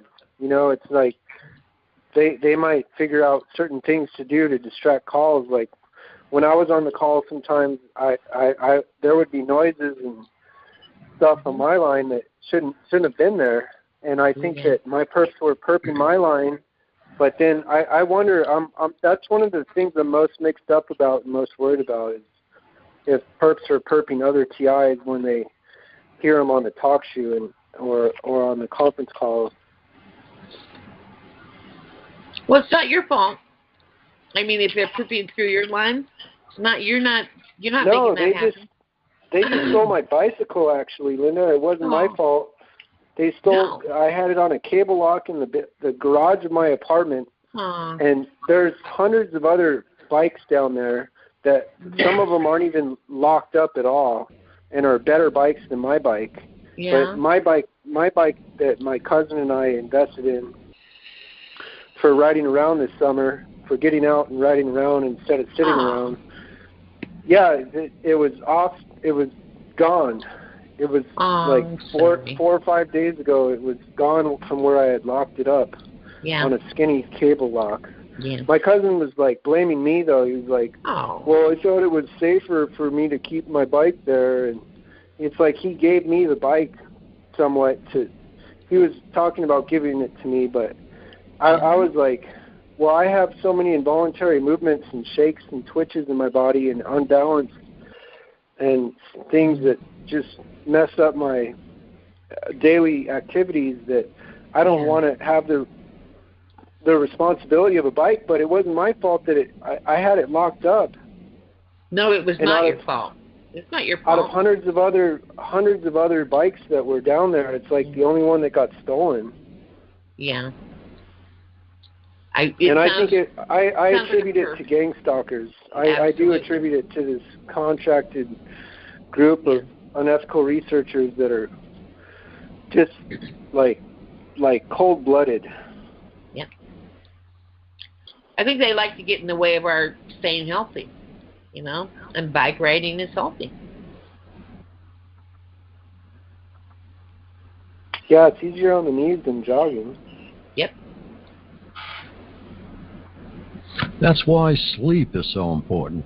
Yeah. If you can't get sleep for like 2 or 3 or 4 days, you've had it. Because if you're too tired, you can't fight. Yep. Your brain's too tired to fight. Yep. It gets confused too, don't you think? When you don't get enough sleep, you just get kind of frayed in the brain. You know. Yeah, exactly. Yeah. Me too.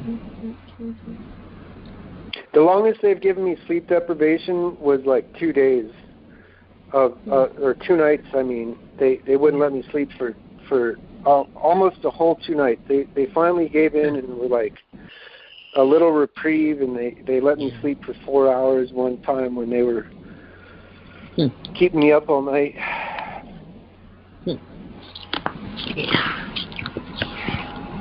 Oh Oh, they're good at it too. All you have to do is get up to use the bathroom, and you've had it. Yep. Yep. That's what happens to me. Yep, me too. Yep. Get up and use the bathroom, and then try and go to sleep after that. Oh, what are you doing? You're not going to sleep, are you? We're lonely. Talk to us. No, we don't feel like sleep. We feel like staying up. You're right. And sometimes it's terrible. They talk to you about it. It's like they're talking and torturing at the same time. Oh yeah, they're the only ones I've ever seen that can laugh and torture you at the same time. Yeah. They usually wake me up and say, "Do you remember when you failed to do this?" You know, let's think about all your failures, Linda. Yeah. Do you remember this? Do you remember that? Yeah. Do you remember this? Do you remember that? Of course you don't. But then, do they blank you though? Like. They blank my thoughts, like my memory. They'll blank my memories. So like they'll start a thought, and then I'll start thinking on that thought, and then all of a sudden it's like, oh, you're going too deep into thought, and then they zap me again. Like they don't want me to have deep thinking abilities. That's sad. Noise them. They don't want deep thinking abilities. Because the deep thinking is what kind of can set us free, you know, if we can go into deeper thinking modes. Yeah. And then once I start to do that, they go, well, let's just go to some random archaic other thought and put you in that place. And then, well, okay, well, you were in that place long enough. They just bounce my thinking around like tyrants. They're really tyrants. Yeah, they are.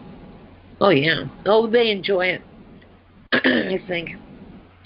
Frank, don't you think they enjoy torturing us? Kind of fun for them? Yeah. They do, very much, because they've had numerous chances to leave, and they don't. And we're working on 8 years now. Yeah. So they must like it, you know? Yeah. But then there's that fact that they may be addicted gamers by this time. Yeah. Oh. I mean, they're staying up, so we have to too, kind of thing? Yeah. Well, they're addicted to the game. I mean, they can't put it down.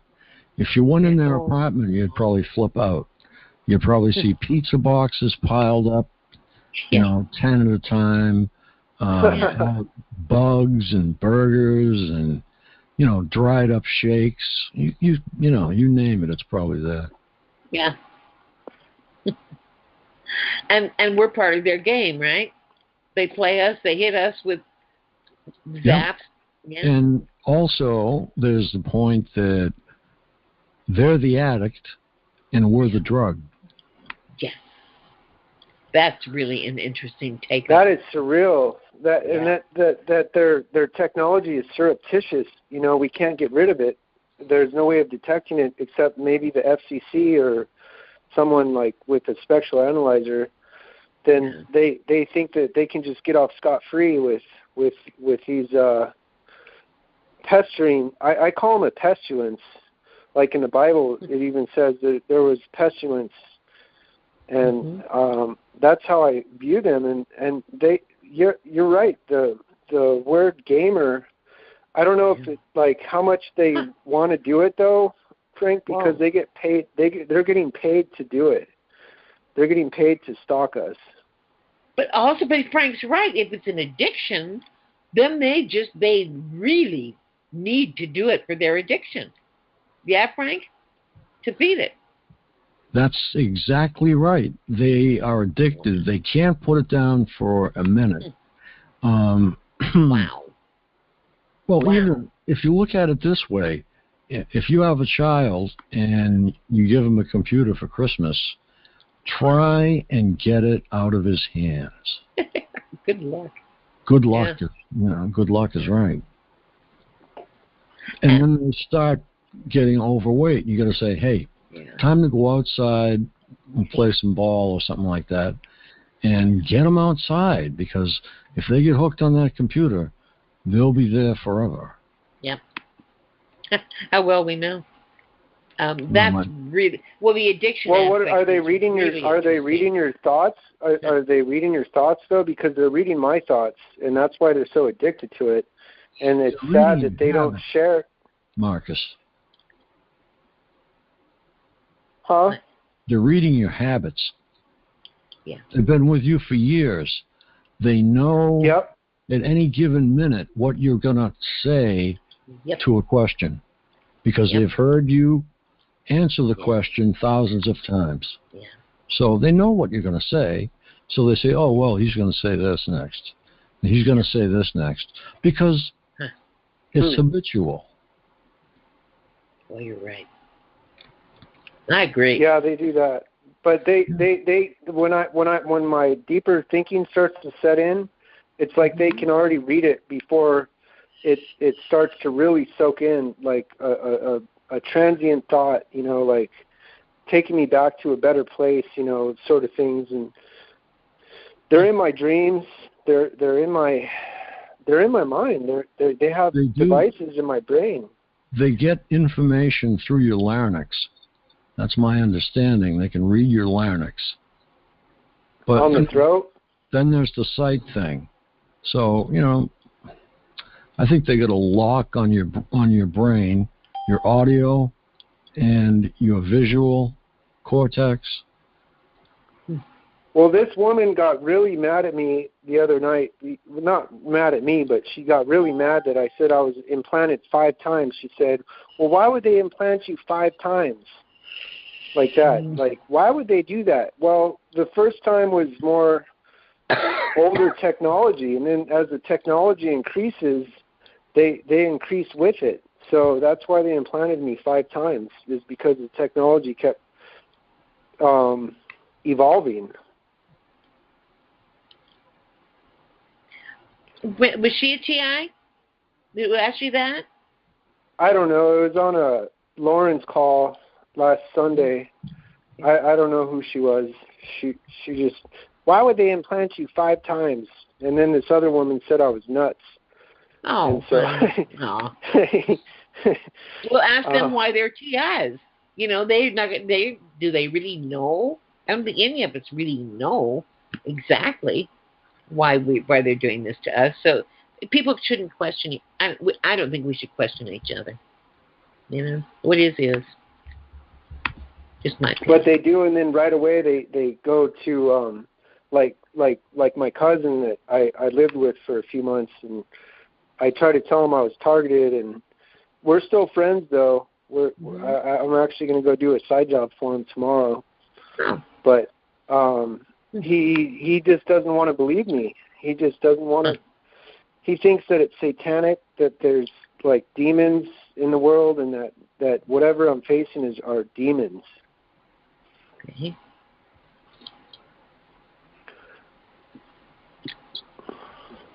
I don't really know what a demon is. Does anybody else know what a demon is? Frank, do you know what a demon is? I mean, I know what bad people are, but how do they describe? That's mythology. Yeah, that's what I thought. The satanic end of mythology. Yeah. Okay. And demons are supposed to be servants of the devil. Gotcha. So take it from there. So they're like God's angels, but from the other end. Yeah? Yeah. Yeah. The I dark side. don't believe in hell per se. Yeah. But I do believe there's a place like that. Yeah. Yeah. Why do you believe there's a heaven, though? Oh, yeah, for sure. Yeah.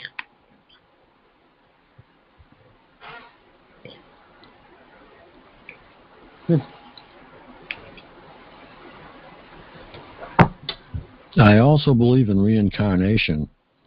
I think once you've been down here enough times to learn all the things you're supposed to learn, you stay there as a teacher. Stay down here as a teacher? Oh, up there. Oh, up there. Gotcha. 12 times, right? Some people think if you go around 12 times. Well, until you've learned everything that you're supposed to learn. Yeah, come in. And if you don't, well, You go back down and start all over. And then you plead, please. Well, I learned what the program is. Like, why did they target me? There's 200 bad reasons why they targeted me, and not a single good reason why they targeted me.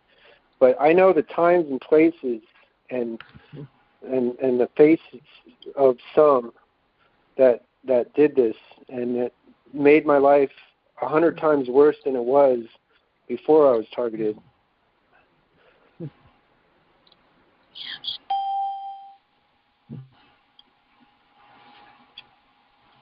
No, we picked up number 28 again. Good. I guess. I don't know what that means. No, it's a small call compared to what it used to be, but I think that it will increase as people start to find us again. I mean, I do my best to advertise, but it's hard sometimes. Yeah. Hi, guys. It's Lisa. Hi, Lisa. Hi. Hey, Lisa. Hey, Hi, Lisa. Ann.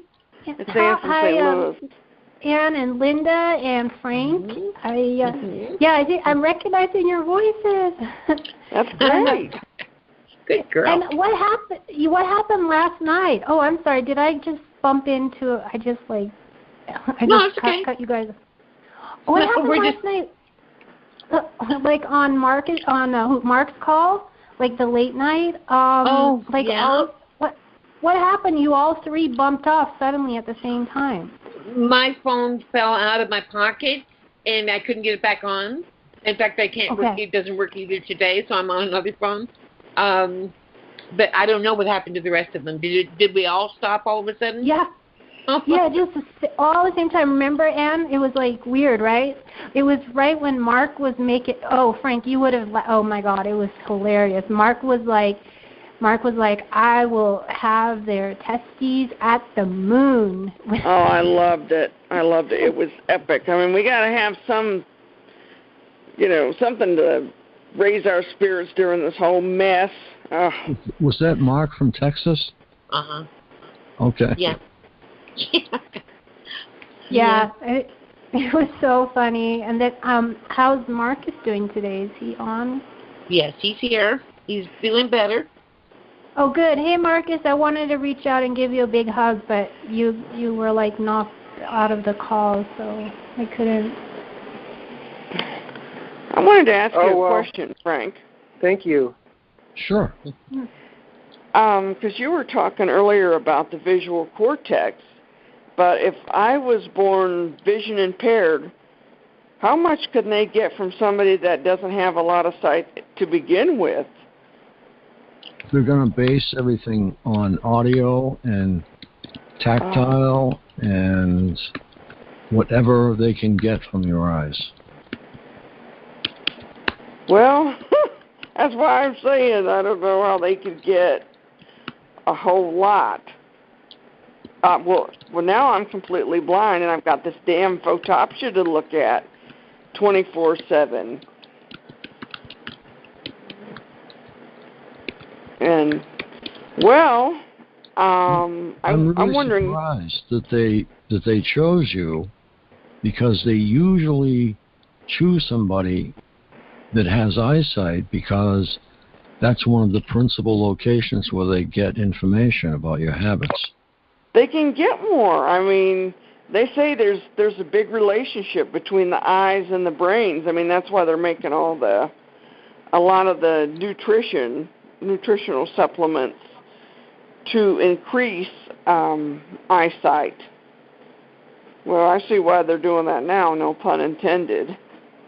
Wait, maybe it's because they want to have like a way to see if they can use other senses to gather information, maybe.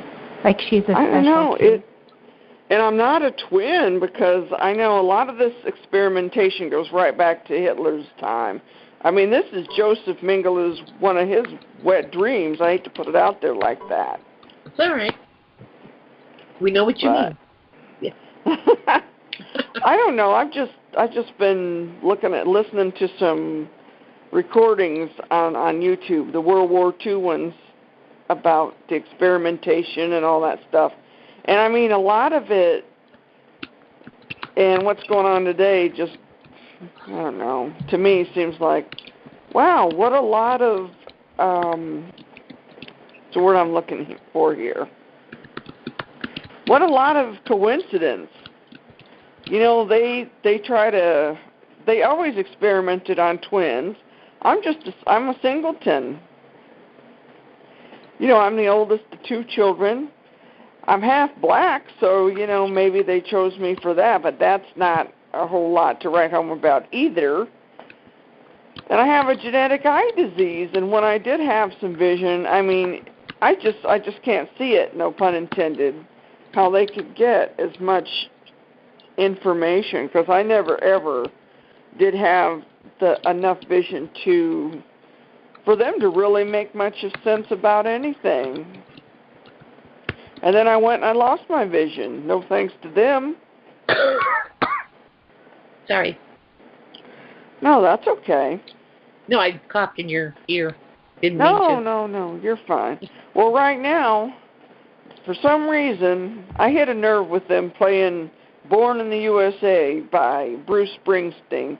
So guess what they've been listening to for the last 7 damn days? 8 days. Anne? Yes. Anne? Yes. This is Goodness from the chat. You talk about the low vision. Listen, I believe they have the technology for the blind to see. And I also believe that they're what they're doing with people that are blind is seeing what kind of enhanced senses they have without their vision.